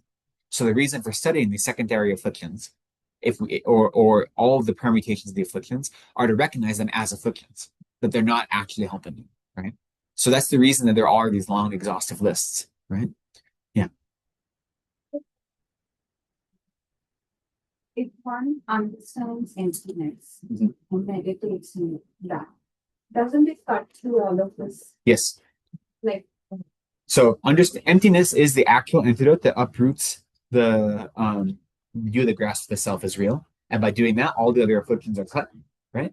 But for us to understand emptiness, we have to develop merit, and because emptiness itself is wisdom, right? But in order for us, who are as beginners on the path, to actually realize that, not just understand it intellectually, but actually understand it, cognize it, we have to develop the merit that allows us the access to it, right? So that's why we have to do both. And so right now, we say, well, I'm not going to worry about the afflictions, because when I realize emptiness, they'll go away on their own. That's like not a, it's true. When I realize emptiness, they will go away, but like, that's going to be quite a while. So I got to do something now to help prevent me from causing more suffering in the future, right? That is true. When I realize emptiness, they'll go away on their own. I just focus on emptiness, but we're not there, Are these meditations that we do more like shake it till you make it up? A lot of them are, I think. No, a lot of them. Like, we don't have bodhicitta, right? Bodhicitta, we have like a facsimile of bodhicitta, right? And the stronger we make that, then the stronger it becomes. Or even, and that's an easy one to say, because that's very clearly mentioned in the teachings. But like, when someone is really angry to you, or someone is really hurtful to you, and your first instinct is to get angry, and you say, I'm not angry. I'm not going to be angry. No, I'm not going to be angry. That feels like you're totally lying, right? And maybe you are. But when you do that enough, then you're able to at least step back from your anger, right? At first, you're just like, nope, I'm not going to, right? I mean, I've had that experience, right? And you feel like, this is me lying to myself. This is nothing. But you still do it, because what it's doing you is training your mind to follow that habit, right? That's what it's doing. Our whole lives are governed by these habits we've created since the beginning of times. And until now, our habits have been mediated or constructed from the self-cherishing mind, from our samsaric mind, from the mind that grasps at reality grasps at existence as if it was real. That is what has created all these habits. So we need to create new habits. And at first, those habits are going to feel fake, But that first, carving into neural pathway, it takes effort. But slowly, it doesn't feel fake anymore, right? Because it isn't, because you actually come to believe it, right? But so at first, it can feel that way. So I think the term faking it till you make it does apply. Not all the time. Don't be too liberal with it. But it's okay to feel that sometimes your practice, it's often, especially when we're engaging in new levels of practice, we're a very beginner or we've made some sort of insight and we're like moving up our practice to be more deep. At those juncture points, it is understandable for there to feel like a disconnect between what you want your practice to be and how you experience it. Do you know what I mean? And that is where that I'm going to fake it till I make it comes, because you recognize there's an intellectual disconnect between I know this is how I should feel. I don't quite feel that way yet. How can I cultivate that experience? Right? So, but it's not for everything all the time. You do have to actually do other work as well. Otherwise, you could just be like, I'm a Buddha. I'm a Buddha. And it doesn't work that way. But it does work in many aspects, right? Because we have to put in the effort. That's the important thing. Let's get back to these verses because this comes up. We have to exert the effort in overcoming the afflictions. Recognizing the afflictions only cause suffering is the first step. Then we have to exert effort into overcoming them, right? So the next verse, 29, says, while they dwell within my mind, at their pleasure they cause me harm. And yet I patiently endure them without any anger. And this is an inappropriate and shameful time for patience, right? So again, this is not referencing real anger, but it is recognizing that we are so content to let our afflictions run our lives that we should really be angry at the afflictions, right? And anger is a wish to cause harm, so you can't really cause harm to your afflictions, and they're not sentient beings. But that's the analogy you use, right? And so patience is to say it's okay. Like patience is how to respond to anger, right? Patience is one of the immediate remedies for anger, the most active and immediate remedy for anger. It doesn't overcome anger, but it subdues anger. But we're patient with our afflicted minds. So we apply it incorrectly. When we see ourselves behaving inappropriately, we say, well, it's okay this time, right? Yes, this is inappropriate. Yes, I'm following after my desire, but just once, it's okay. It's very easy to be patient with our afflictions. Instead, we should have no patience for our afflictions, right? And again, that's not to say we should think, oh, I'm a bad person, beat myself up. No. But it's saying we give so much accommodation for these things that cause us harm. That's the thing we have to understand, is that these are only causing us harm, and yet we're patient. And yet we're not patient with people that criticize us, but that's not harm. That's just empty words that we perceive as harm due to our own self-cherishing mind. So the way we apply our patience and our anger is highly selective and highly inappropriate in that way. That's what this is saying, In the same way, we can cultivate this kind of anger, quote unquote anger, at other people's afflictions. It's harder, but we can try. So when someone harms us, instead of being upset with them, you're upset with the anger that they cultivated that caused them to harm you. The difficulty with that is it's very easy to conflate someone with their anger. We separate myself from my anger, but I don't give you the same grace. And not even on purpose, just because that's our instinct, right? So it can be helpful if someone is causing harm to realize that I don't have any patience for your anger or for your desire or for your ignorance. I don't have any patience for it. But not to conflate that with I don't have any patience for you, because you're a suffering sentient being who deserves to be happy and free from all suffering. So not conflating the two is difficult. If you're able to separate them, that can help you not be as reactionary to others' harm. But it can be difficult to separate them sometimes, so you have to watch. It may not be a useful technique for you because it may just cause you to say you're doing one thing but not really do it. You know what I mean? But you can. It's useful to be, again, this is not real anger, but we're using this language because it's colorful and poetic language. It's useful to be angry at the afflictions.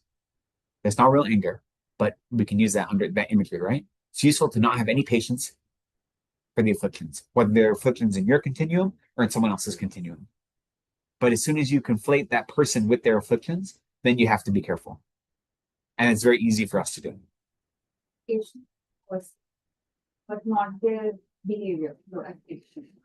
In this regard, yeah, patience really is not generating anger in response to harm, right? Is generally how we understand patience.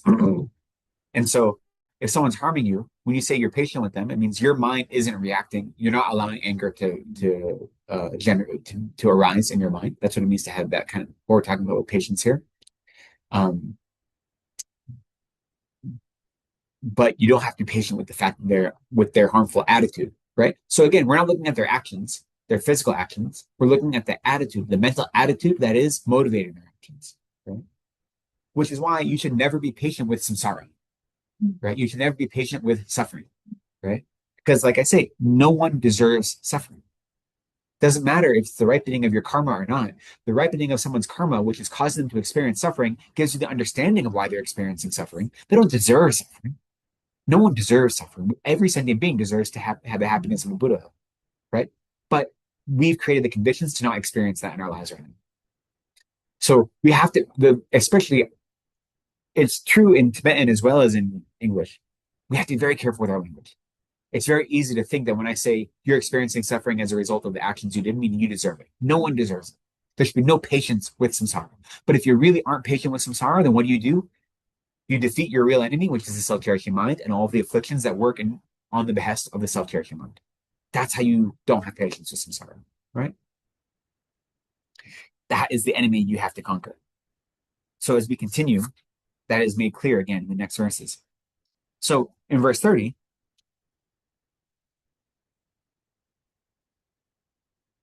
verse 30 and 31 go together, and it says, should even all the gods and demigods rise up against me as my enemies, they could not lead me, nor place me in the roaring fires of the deepest hell of each.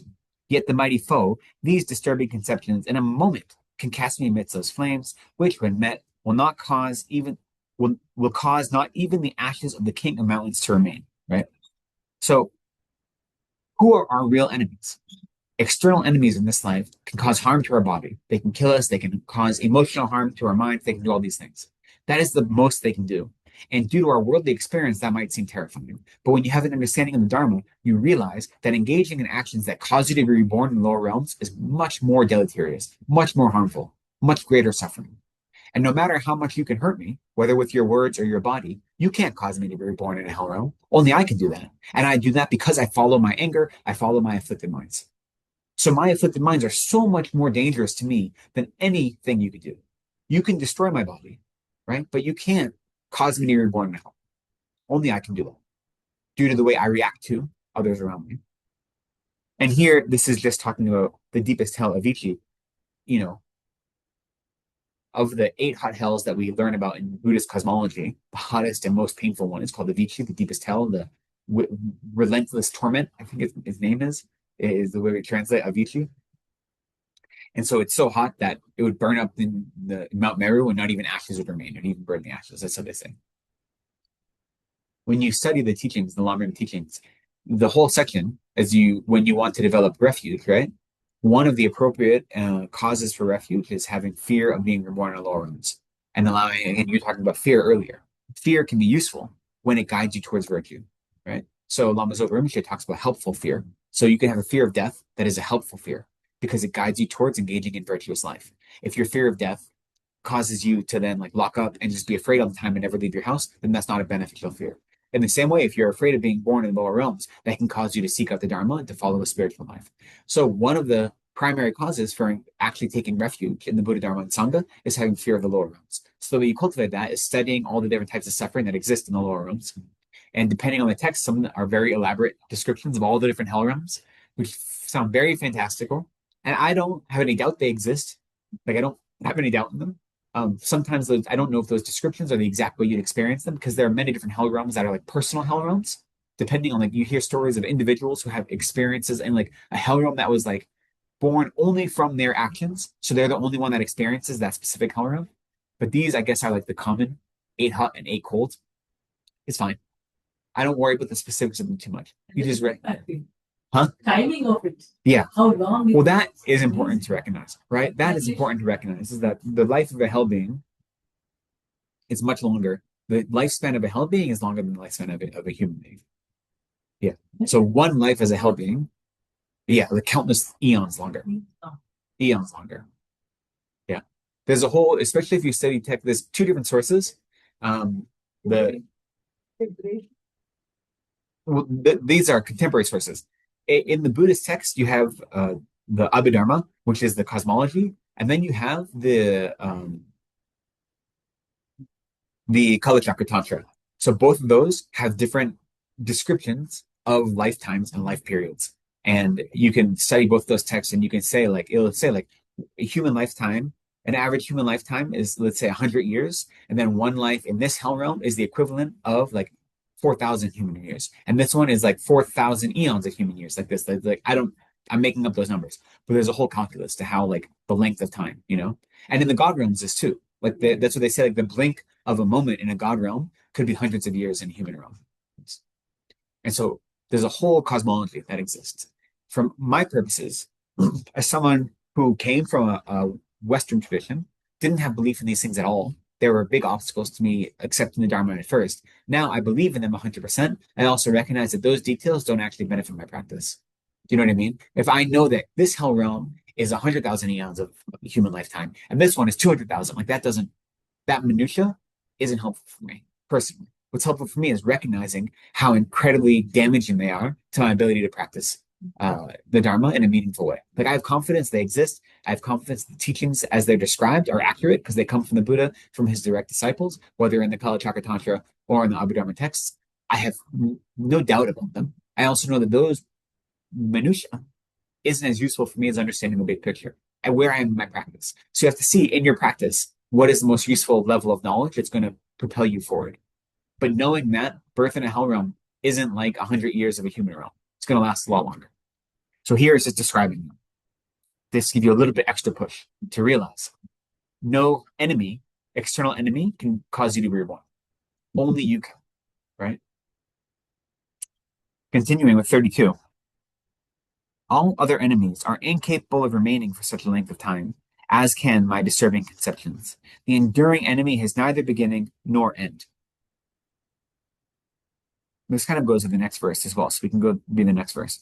If I agreeably honor and entrust myself to others, they will bring me benefit and happiness. But if I entrust myself to disturbing conceptions, in the future, they will bring only misery and harm. So even your worst external enemies, you can convince them not to be your enemies. Maybe not all the time, but a lot of the time, we know in our life, we have people that were our friends who turn on us, become our enemies, and then they become our friends again, right? We have that experience. We can treat people in certain ways. We can entrust ourselves to them that cause them to not be our enemies anymore. So we treat our enemies with certain levels of kindness, respect, generosity, and fairness, and then we convert them, and they become helpful to us, no longer harming us. It's not the same with our afflictions. If you treat your afflictions with love and kindness, they just hurt you more, right? So that's a distinction between external enemies and internal enemies.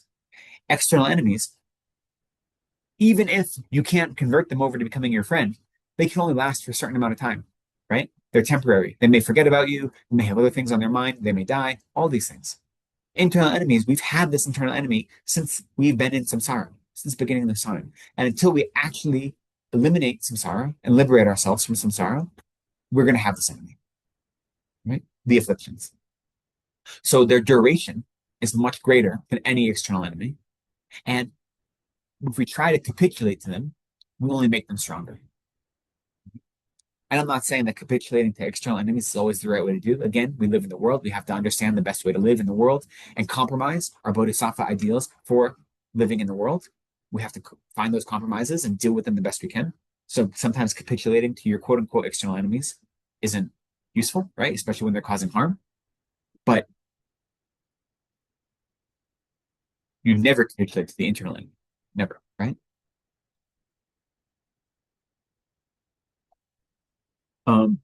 But with this, when we recognize that this internal enemy is so long lasting, we have to recognize then that our cultivation of the antidotes has to be equally long lasting.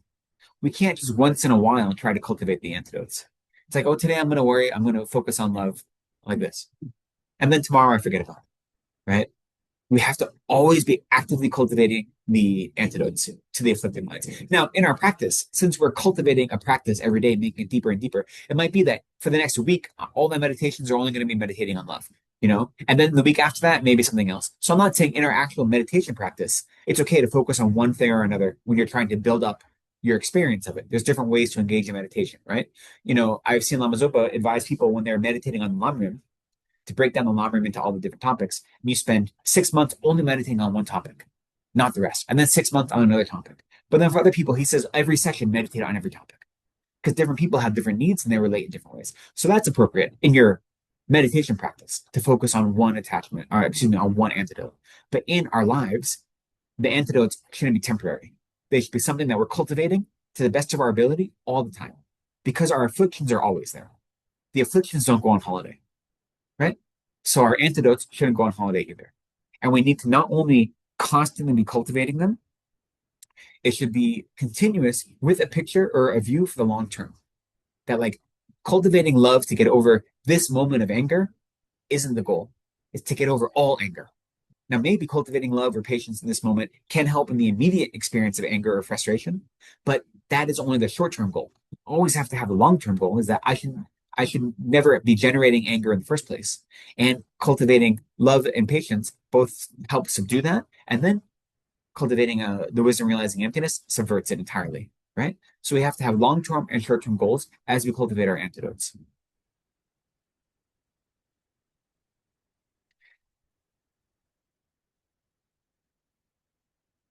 This is a lot. It's a lot of work, right?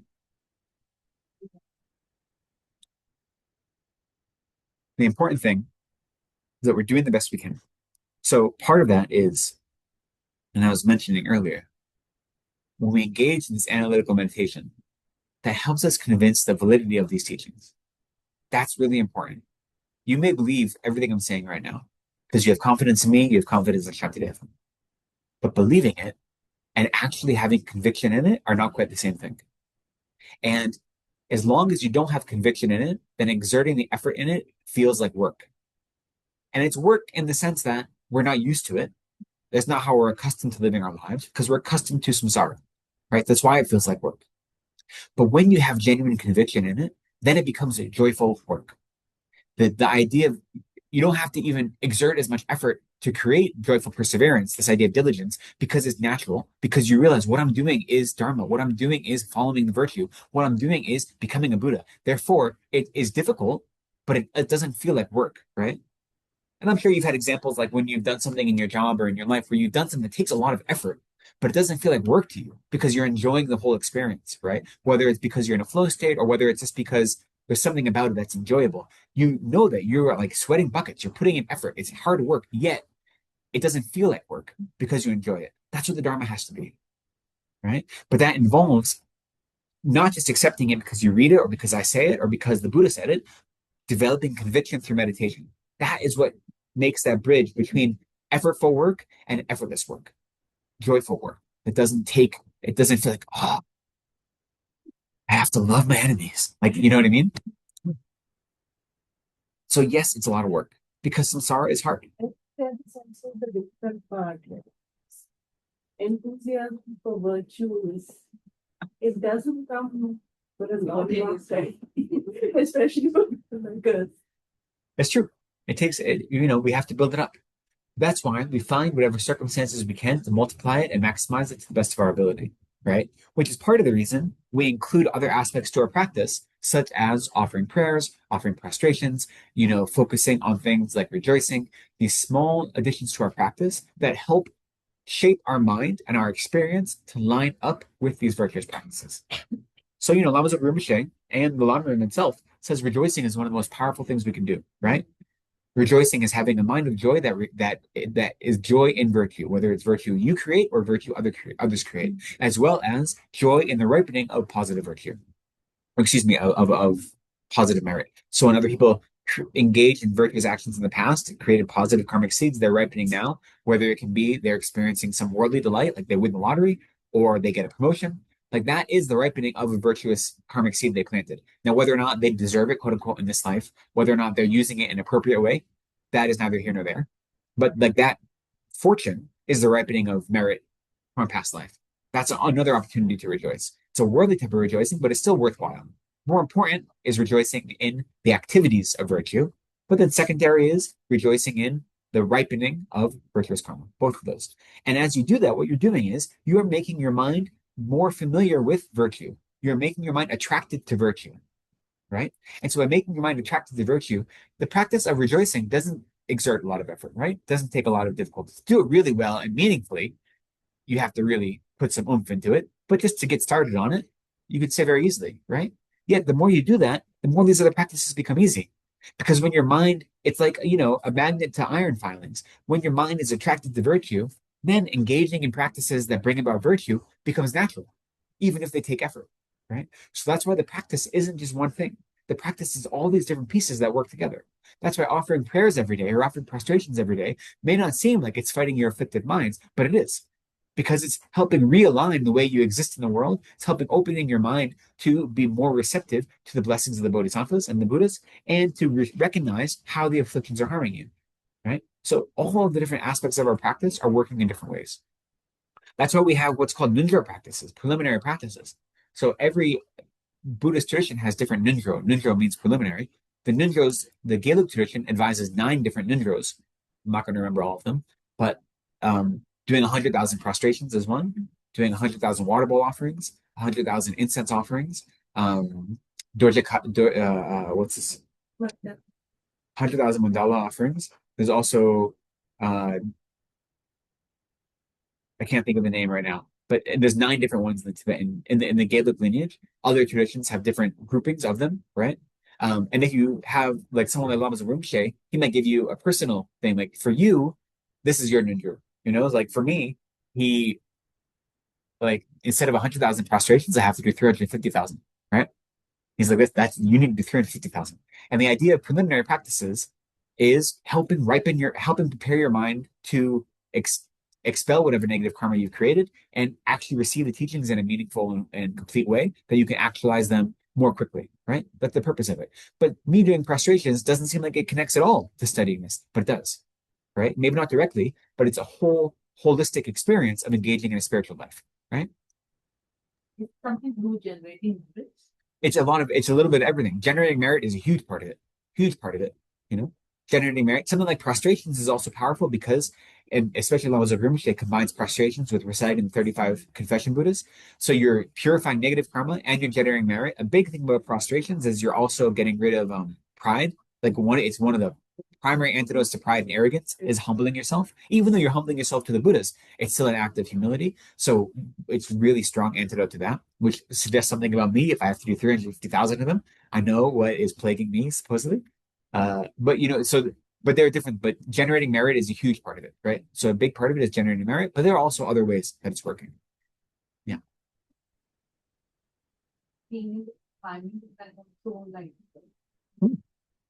What helps Practicing with Yeah. others.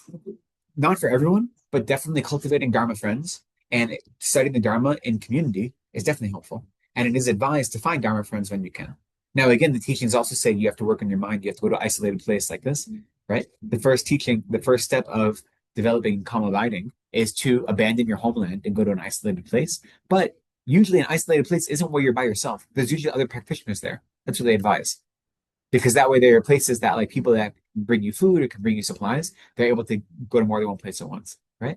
So, but obviously we don't have the ability to do that now, but coming together like this, it is very, very beneficial, right? Having Dharma friends, having spiritual friends, engaging in community like this, it makes you feel not alone, right? And so recognizing that you're not the only one doing this makes it easier to practice. And then when you have doubts, you have people you can turn to, right? So it's both practical that you have people you can lean on for advice, you can ask advice, but also just like an emotional realization that like I'm not the only one suffering in samsara, and I'm not the only one dedicating myself to be free from samsara. So like whatever obstacles I have and whatever joys I can celebrate, those are shared by this community that I'm part of. So it's definitely a huge part of it, even including for those of us that are joining online. Community is really important. It's not listed as a nidra, but there are teachings that talk about the praise of having Dharma siblings, right? Which is why then we have vows. I was just studying tantric vows with my teacher. One of the tantric vows is you never scorn a Vajra sibling, and you have similar things in the Bodhisattva vows, right? That you never speak poorly of your Dharma siblings, and there are specific meanings to that. But in general, it's recognizing the power of community, right? Studying the triple gems, when you say Buddha, Dharma, Sangha, that Sangha is supposed to mean not just the Dharma friends. Sangha is having a different connotation there. So our Dharma friends are not the Sangha jewel. They're not. No. We can talk about the conventional Sangha. The conventional Sangha is ordained monks and nuns. The actual Sangha are people that have had direct realizations into the nature of reality. So Arya beings, right? So when you take refuge in the Sangha jewel, it is Arya beings. The conventional Sangha that represent the Arya beings are monks and nuns who have full ordination. Our contemporary use of the word Sangha, we use Sangha to talk about our Dharma community. Because Sangha means, the word in Sanskrit, the word ga means moving together, and sam is a prefix that means a grouping, right? A sangha is a conglomeration, right? A grouping together. In Tibetan, it's often called sok, like a collection, right? And so a sangha is just a group of people. You can have a sangha of anything, right? So we use that word very colloquially, which I think is useful because it connects our practice to something bigger. As long as we realize that when I take refuge in the Sangha, I'm not taking refuge in the people that are sitting next to me. That's not the point of it. So when we study the Triple Gem, when we study refuge, then we know clearly what we mean by that. But I think the idea of referencing our Dharma siblings as Sangha members is useful, or referencing monks and nuns as the actual Sangha and we're representatives. Those are all useful ideas as long as we know we're applying them correctly, right?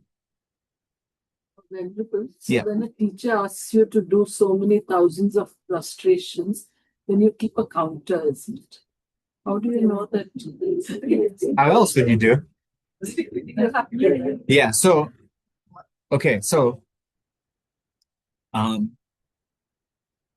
full disclosure, I have not done my 350,000 prostrations yet. Usually, when you're doing a nundro, there are different ways to do. You could just make it your lifetime practice. So you can know that every day I do 100 or whatever, or 10. And then eventually it'll be 350,000. So you just keep track that way. Usually, when you complete any one aspect of your nundro, you do it like in a focused way. So that's why when you go to Bodh Gaya, you see people doing prostrations in front of the stupa, and they might be there for a month doing nothing but prostrations all day long. So many of you used to know he's no longer a monk, but Jamba Kedrup was also a monk at Sarah J. He went to Sarah and did 100,000 prostrations. He went to Bodh Gaya and did 100,000 prostrations, one losar during holiday. So you get a prostration board and every day, and then you keep count. So you just get into the habit of keeping count. And they have, these days we use those little like Taiwanese clickers that you can, every time you do a prostration, you click it once and you click it once and then you do like that. So you just keep count. There are different ways to keep count. No. Obviously, when you do prostrations, you want to do it to a holy object. So if you're able to do it to something like the Bodhisattva, to the stupa in Bodh Gaya, that's great. That's really wonderful. You don't have that opportunity, you can do it anywhere, right? And even if you don't have an altar at your house, if you can have an image of the Buddha, that's great. But even if you can't, then you visualize it, so you can do it anywhere. Ideally, you want to have representations of the Buddha Dharma Sangha in front of you, right? Some physical representations are best, like an altar that has representations of all three. Yeah, exactly. Something like that. But you don't have to. It's not necessary. But that you have a visualized version is necessary if you don't have the physical. Physical is a support, right? If you can be in a holy place, that's even better. But it's hard to do. So, I know people that have done nindros, Westerners, without doing retreat because they don't have time for retreat. But like during their everyday life, I have an hour of practice every day that I can fit around my work schedule, my life schedule. And so it might take them months and months and months and months to complete any one nindro. But they're like, that's fine. That's what I can do. Right. As opposed to someone who's like, I'm going to do this nindro in 2 weeks because I'm going to do nothing but that full time. So you have to see what balance is in your life. And even if you don't do the nindro practices, just doing these other ancillary practices that aren't just study and aren't just meditating on these topics, they all work together, right? Okay.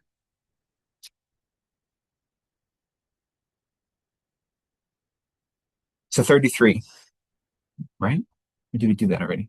No, we did 33. So moving on. So again, in 33, just to remind ourselves, if I entrust myself to disturbing conceptions, if I entrust myself to the afflictions, so easy. It's so easy to believe that they're going to help us. They're not going to do anything but harm us. They will do nothing in the future but bring me misery and harm.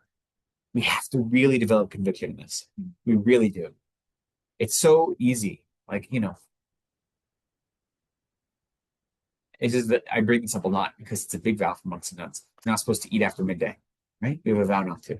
And of all of our vows, there are different types of vows. There are vows or that are preventing negative things that are negative by nature and things that are negative by decree, right? So me me engaging in the act of killing is negative by nature. Whether or not my teacher tells me not to kill, the act of killing is always going to be negative. Whereas eating meal after midday is not negative by nature.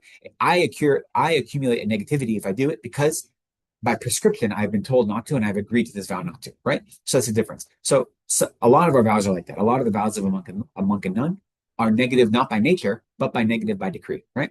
So something like not eating a meal after midday. You're like, it's just a few biscuits with tea. Like, is it really going to hurt anyone?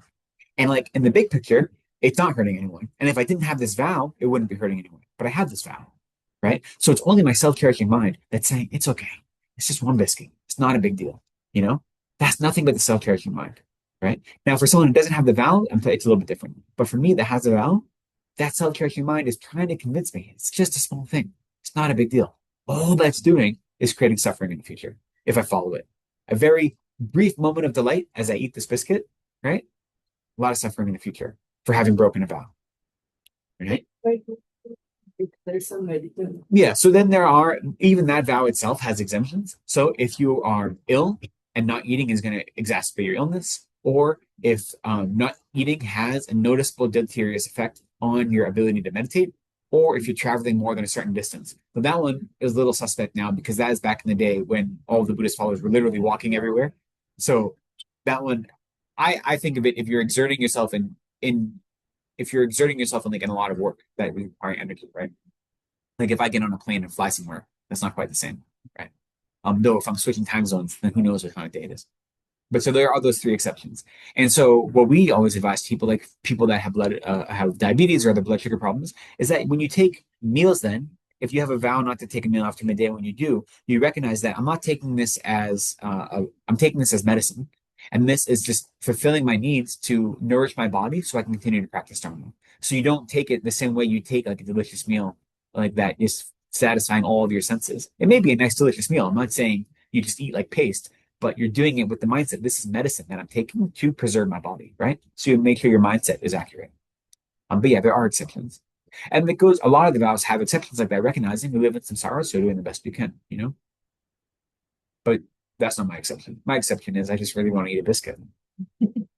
So having a strong conviction that is not going to benefit me, only going to cause suffering and misery is important.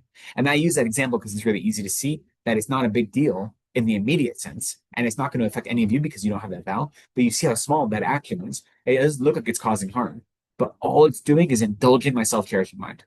That's all it's doing, right? And so by indulging my self-cherishing mind, it may not seem like a big deal, but it's only going to cause misery and suffering in the big picture.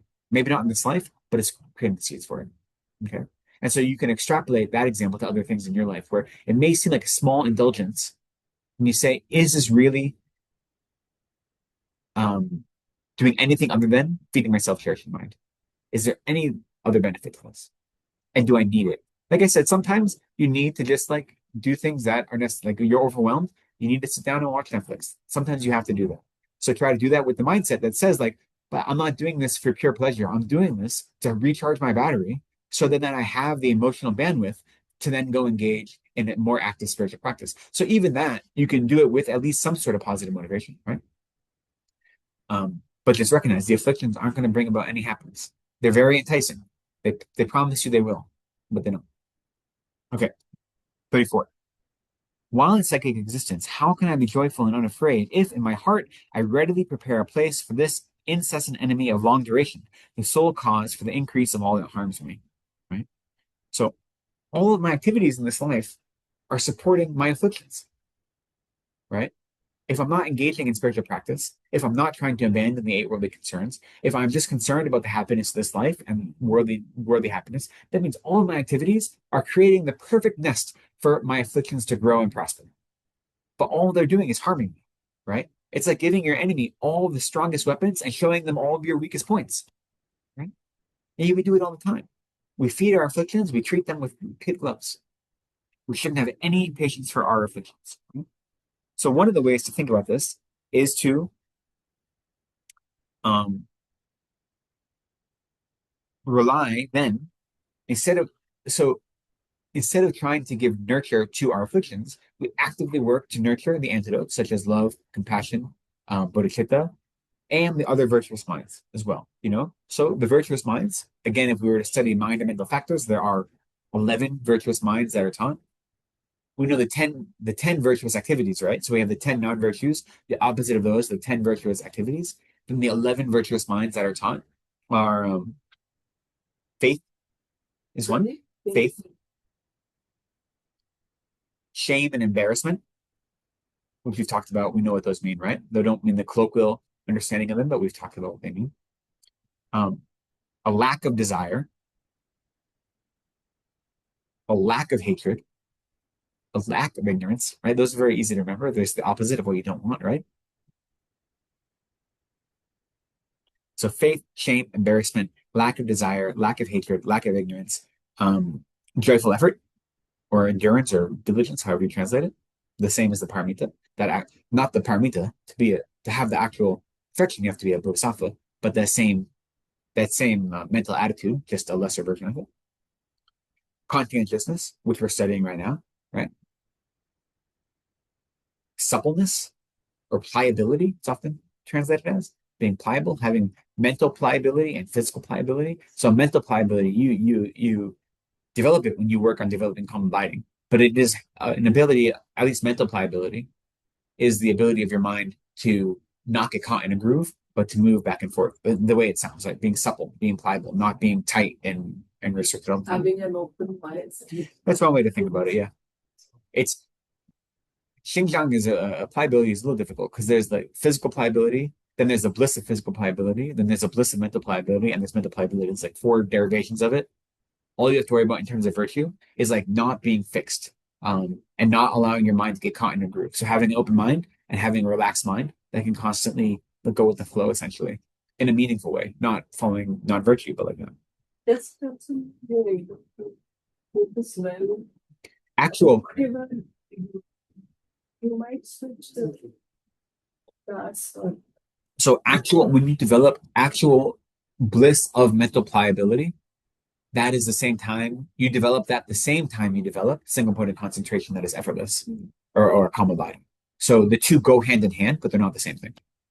So having pliability, if you have that type of pliability, then it leads towards you having the ability to focus and concentrate, but they're actually different mental factors, but they accompany each other. And then equanimity and non-harm. That's 11. So instead of putting our non-harm, ahimsa. So putting our conviction in those 11, and again, you can have other lists. Like this is the system we follow of 51 mental factors. There are other ones that you can add other things into that, I don't know any off the top of my head, but I'm sure we could think of, we could even like brainstorm and find other ones. I'm positive, right? But the point is, recognize that there are mental states and mental ways of being that are virtuous. And so instead of cultivating or creating safe space for your afflictions, create a safe space for your virtues, right? Do whatever you can to make these the priority in you. So these are 11 what? They're the virtuous minds or virtuous mental factors.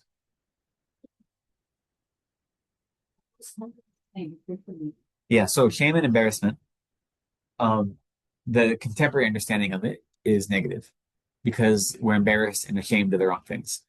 So shame and embarrassment are recognizing when you engage in non-virtuous activities and developing the wish not to do them anymore.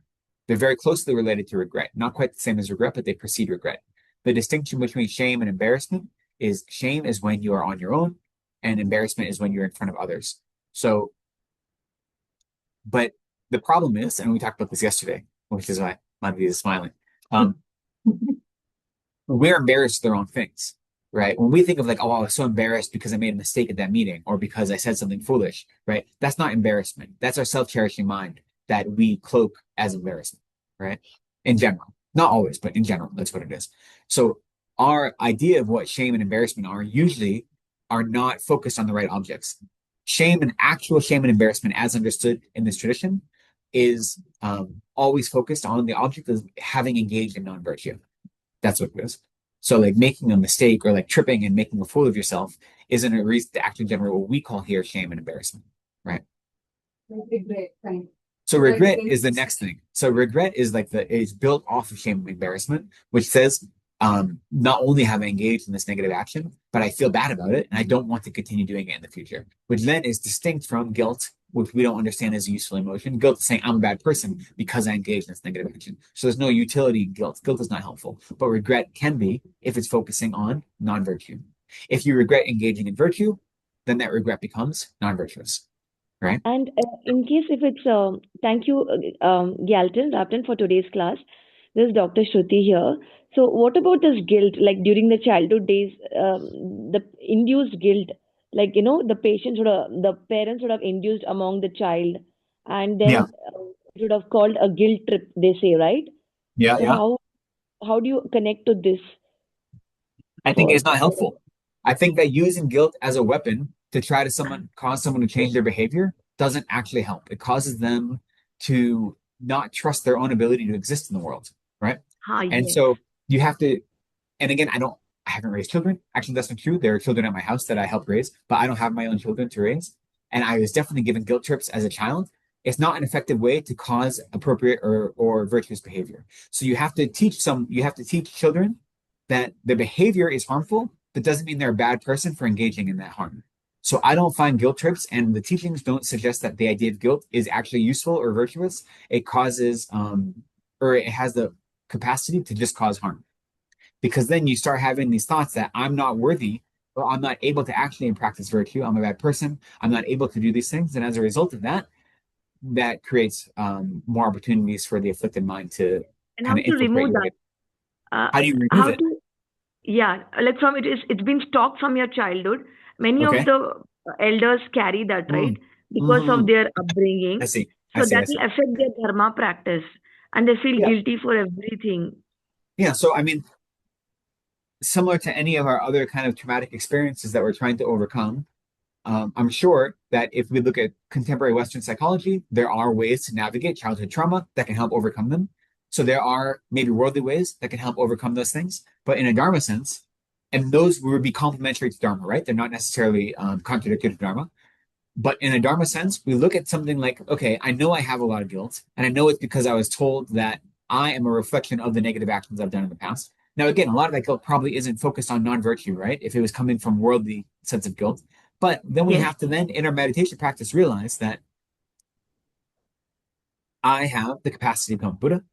I have infinite capacity for love and compassion. And even though I've engaged in negative actions, those negative actions don't define me.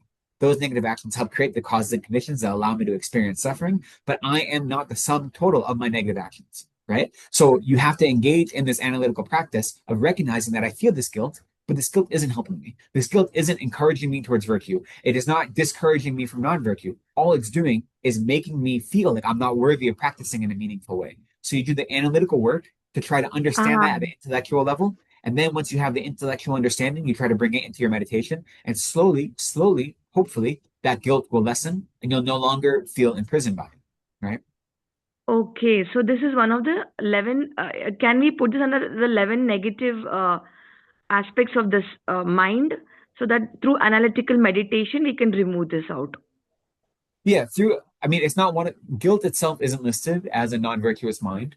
I've not seen it listed anywhere. It's one of these things that it's almost like a Western invention, it seems. But that's not true. But you don't see that. We don't see it in any of the source texts. We see it in contemporary teachings because contemporary teachers are used to dealing with 21st century Buddhists. So it's not listed in that group, but we can understand that, any mental experience you have, you ask yourself, is this benefiting me?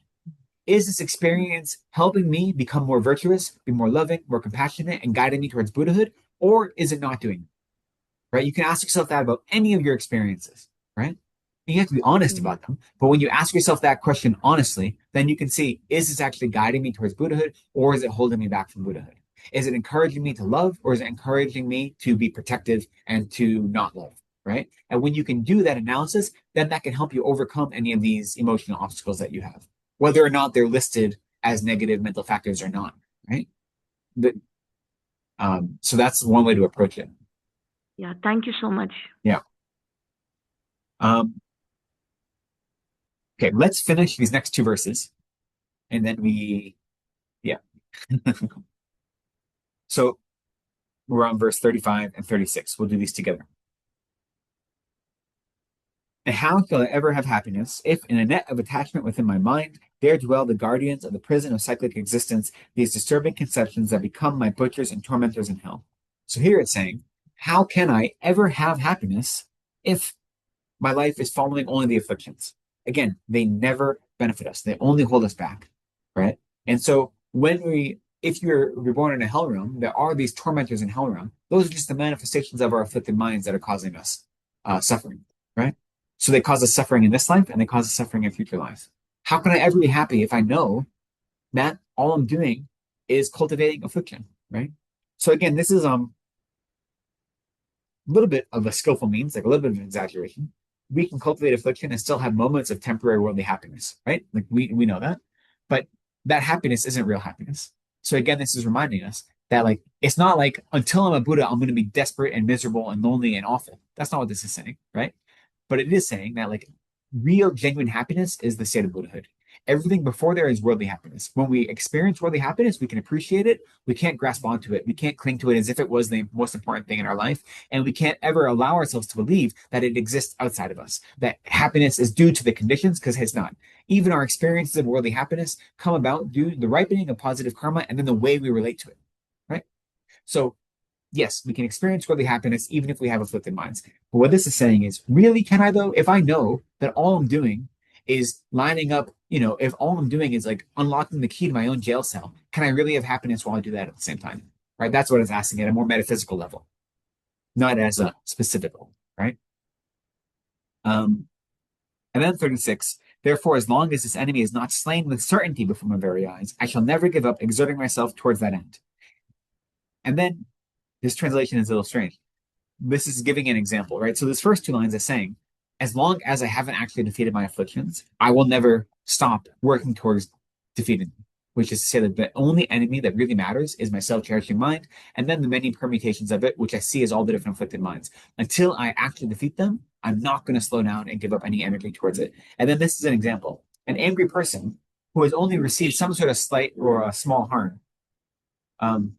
So a self-important person, rather, when they receive some small slight, they obsess over it, right? And they won't even sleep until the perceived external enemy is overcome. So if someone can do that for an external enemy, of course, I can do the same thing for an internal enemy. The wording here is strange, but it's showing as an example. If someone can get so obsessed over some small external thing that isn't even a real enemy, and they can like never sleep again, and they can put all their energy and time to their petty grievance until they overcome this quote unquote external enemy, then of course, when I realize that I have a real enemy, that enemy is my affliction, then I can exert the same level of effort, right? So their effort isn't a virtuous effort, right? If you're exerting your effort towards the way of this example, but it is possible to exert effort in that way. So if they're able to do that, then of course I can do the same thing. Different from having pride when you do generate When you generate what? a kind of thing. Having pride when you generate. When you generate a kind of like I have conquered my vices. Well, until we have a realization of emptiness, we haven't conquered our vices, right? But pride is useful. So pride is one of the 6 root afflictions, but there are types of pride that aren't actually pride. This is a problem, right? Yeah, you can have pride and recognition, thank you, that you have achieved something in your practice. And that can allow you to feel joyful. And that can be a type of rejoicing. And that would feel like pride, right? And so we can call that a type of pride.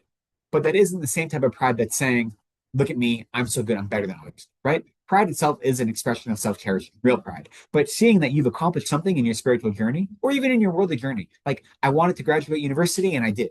I'm proud of that. I put in effort towards a goal. I reached that goal in a way that wasn't harmful to others. You can have some joy in that accomplishment, but that's not the same thing. We call it pride, right? We can say that I'm proud of my accomplishments, right? And that I understand my language. And that's appropriate. But then if we allow that pride then to define us and we grasp onto it, then it becomes a self-cherishing type of pride that isn't appropriate. So the problem is with the language. In the same way, desire isn't always negative, right? Like I desire to become Buddha to benefit all sentient beings. That is not a negative desire. the desire itself is one of the 6 root afflictions, right? So we have to, it's like the desire to do this thing is not actually desire, even though it's called desire. So you see a lot of like things like that. So you can have pride in your accomplishments if your accomplishments are in accord with the Dharma. That's the important thing, right? I'm proud because I became the CEO of my company, but I had a backstab and lie to get there. Then you shouldn't really be proud of that because then you're being proud of non-virtue, right? But I'm proud that I worked hard in the best of my ability in accordance with the Dharma to achieve whatever goal this was, and I was able to achieve it. Or I'm proud that I meditated every day the last month. I made a commitment to myself that I want to make my daily practice more regular, and I was able to do it. You can have pride in that, and that pride is similar to rejoicing, right? It's saying I engage in this virtuous activity to the best of my ability, and therefore I want to celebrate that virtuous activity, and that can look like pride, right? So everything becomes the compass by which you gauge your practice. The real thing is looking at the object of your pride. Is it an act of virtue or non-virtue, or an act of spiritual practice or worldly practice? And so right away, if it is not virtuous or spiritual, then it's not useful pride, right? That's the first parameter. Then the second parameter is, now that you have that pride in your virtuous activity, is that actually inflating your ego and increasing your self-cherishing or not? And if that pride is actually just saying, look at me, pay attention to me, I'm a good Buddhist practitioner, then that's the self-cherishing. So it's not useful. So the first is to look at the object. Is it virtue? And then the second is to see, how does that pride actually affecting your mind? Is it compelling you to engage in more virtue? Or is it compelling you to say, hey, is it peacocking? Like, which of those two is it, But the word pride comes up. When you're practicing tantra, you have to cultivate what's called divine pride. So recognition of yourself as the Buddha or as the deity you're practicing is called divine pride, but it's not pride. It's just divine pride. So it's the same. You get a problem with language. Language is more limited than our experience, right? That's what we have to do. So here, as this chapter ends, what he's saying is just reminding us that it's possible for us to exert effort in harmful ways. And how many times have you had a grudge where you've held on to that grudge for years? And you've slowly stoked it and you've kept it in your mind and you've done all these like subtle machinations to help that grudge come to fruition. You put so much effort into it, yet we get tired and lazy and we don't want to put effort into virtue in the same way. Of course we can, right? We've seen people exert much more effort for really harmful, deleterious reasons. We should be able to do the same thing to actually overcome the real enemy, which is our afflicted mind. Okay, so let's end there. Are there other immediate questions that we want to cover today? I think we have time for maybe one, because I spoke too long. Okay, maybe not. Good. Oh, you do? Okay, go ahead. I asked you earlier, where does fear fit in the 6 root? So fear itself is neutral, right? Depends, as I mentioned earlier. Oh, I thought you would ask. I'm sorry. So fear, if it is motivating you towards virtue, then it's a useful fear, right? So fear itself is not one of the mental factors, right? It's not included in the 51 factors. Fear or trepidation, any of those, they aren't included, right? But they are, like I said, the 51 is just one listing of them. So we can understand fear as being a mental factor, because it's a mental factor that is causing us to want to disassociate from certain experiences. And so then the question is that mental factor then encouraging us to follow virtue, or is it somehow causing an obstacle for us, right? But it's not listed as one of the 51, I don't think. If it was, it would have to be one of the 5 changeables, and it's not. So no, it's not. But we could list it as one, right? Because it is a mental factor. Like I said, the 51 are not exhaustive. Some of them are exhaustive, like the 5 omnipresent mental factors and these things. But like overall, there's more to it. Okay. Fear can be useful only when it motivates us towards virtue. If it's not motivating you to virtue, of course, we even said biologically, we have fear of certain things. Like the reason we're afraid, like, jump scares in movies scare us is because like it's a biological instinct to be aware of your surroundings, right? To protect your physiological being. So like the reason that like things moving in our peripheral vision scares us is because we have limited peripheral vision, right? So naturally we have a biological instinct to do like that. So like in the same way, if that fear then causes us to benefit or to work towards virtue, then okay. But often it doesn't. We say what our fear responses now, according to contemporary psychology, is flight, fright, fawn, and there's 4 now, right? There's 5 actually. There's only 4. Yeah. Fawn is the newest one, right? So it's important to see that, like that one action of fear or traumatic experience can have these many different permutations, and none of those four are actually helpful. They may be helpful in like the immediate motion, right? Like if someone's attacking you and you are able to then flee is the one that you link to, but those are all like immediate and reactionary. So what we are called upon to do as people engaging in a spiritual practice is to look at all of our emotional responses and make sure that they're not reactionary, but instead are intentional, right? Now, I'm not saying someone attacks you, be like, what should I do in this moment? If you're under physical attack, then okay, you have to react as best you can. But in general, we shouldn't allow our emotions to be guiding us. We should be controlling our emotions. And the way we do that is by analyzing them, seeing what triggers them, how they come about, and what is their actual source? Is it external, internal, a combination of both? And then are they benefiting us or not? Fear being born in also is a good motivation. Exactly. Because it encourages you to take refuge, right? But again, even that fear, it has to be combined with wisdom. So if you say, I'm afraid of being reborn in hell realms, I have conviction that the 6 realms exist and that the hell realms or not just the hell realms, the 3 lower realms are all suffering and they're much worse suffering than I have now. I'm afraid of being born in them. Therefore, I'm going to go offer sacrifices to this deity, this worldly deity, right? That the fear is the same, but you don't apply proper wisdom. And then that fear becomes leading you towards non-virtue, right? So the fear itself can go either way, right? So it's only when that fear is actually encouraging you towards virtue that it's useful. Okay. Fear combined with some wrong. With someone? Wrong. That would be fear motivated, combined with the wrong view, motivating you towards non-virtue, right? Or sometimes fear paralyzes us. Sometimes fear that's the other makes option, right? us develop aversion. You say, oh, this is like, I don't want to think about it. No, exactly. So in those regards, that fear isn't helping us, right? And again, it's easy to say, well, that it's not helpful, therefore I won't be afraid anymore. Easy to say that, a lot harder to do it. In the same way that we say that most of our experiences of embarrassment or shame are really self-cherishing. It's easy to say, I still don't want to fall down in front of a bunch of people or make a fool of myself, right? Because I still have self-cherishing. So it's easy to say one thing, but then, and recognize it for not being valid, doesn't mean just saying it is immediately going to eliminate it, my experience, but I'm working towards that, right? So when I recognize this fear or whatever it may be isn't helping me, that right away isn't going to eliminate it from my continuum, but it's the first step in that direction, right? Which is where meditation comes in, because meditation makes it more second nature to us, which is why when you're in a controlled environment, then you engage in these practices to use whatever resources you have to make them second nature. So then when you're in the external world, you don't immediately go in the wrong direction, right? You have the right habits. Hopefully. We try. Okay. I think we'll leave it there for today. Thank you for joining me. Just so we know, if anyone wants to be studying ahead, next week, the next section is going to be continuing the larger section, again, that's called conscientiousness with regard to abandoning the afflictions. So the next section is going to be incorrectness of being weary of your austerity at abandoning the afflictions, right? So when you are experiencing weariness due to the effort you're putting into abandoning the afflictions, you shouldn't be frustrated with that weariness, if that makes sense, right? You should always be, it's about cultivating joyful effort. So that's what we're going to be looking at next week. We'll be online next week.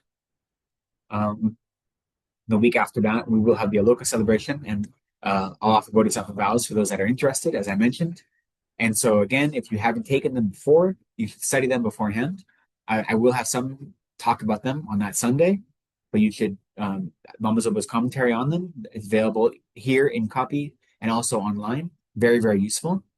And if you have any questions about that, we can ask them next week before we get to the ceremony, if there are any questions or doubts about it. I think that's all I have today. So let's take a moment to dedicate any merit we've accumulated. Recognize that our practice together today has accumulated some virtue, right? And we want to seal our practice. So we want all of our spiritual practices to be virtuous in the 3 ways. Virtuous in the beginning by setting a powerful motivation, virtuous in the middle by tending to the Dharma in a meaningful way, and virtuous at the end by dedicating any merit to the benefit of other sentient beings. So we recognize that our practice has accumulated some merit, some good karma, And instead of wanting to keep that for ourselves, we generate the wish that that karma might ripen on other sentient beings, that all sentient beings might be free from all suffering, mental and physical, that those who are ill may experience freedom from that illness, that those who have died may quickly achieve perfect human rebirths and meet with Mahayana virtuous friends, that all of our teachers may continue to show the aspect of living long and healthy lives, teaching the Dharma, that all their wishes may be fulfilled in accordance with Dharma, and that we ourselves might quickly and more quickly become perfect, complete Buddhas. In the state of Buddhahood, we will be of maximum benefit to others. Therefore, may our karma and our merit ripen as our experience and attainment of Buddhahood for the benefit of others. So dedicate strongly in this way in your mind, and we will offer the verses of dedication that are on page 36 of our prayer book.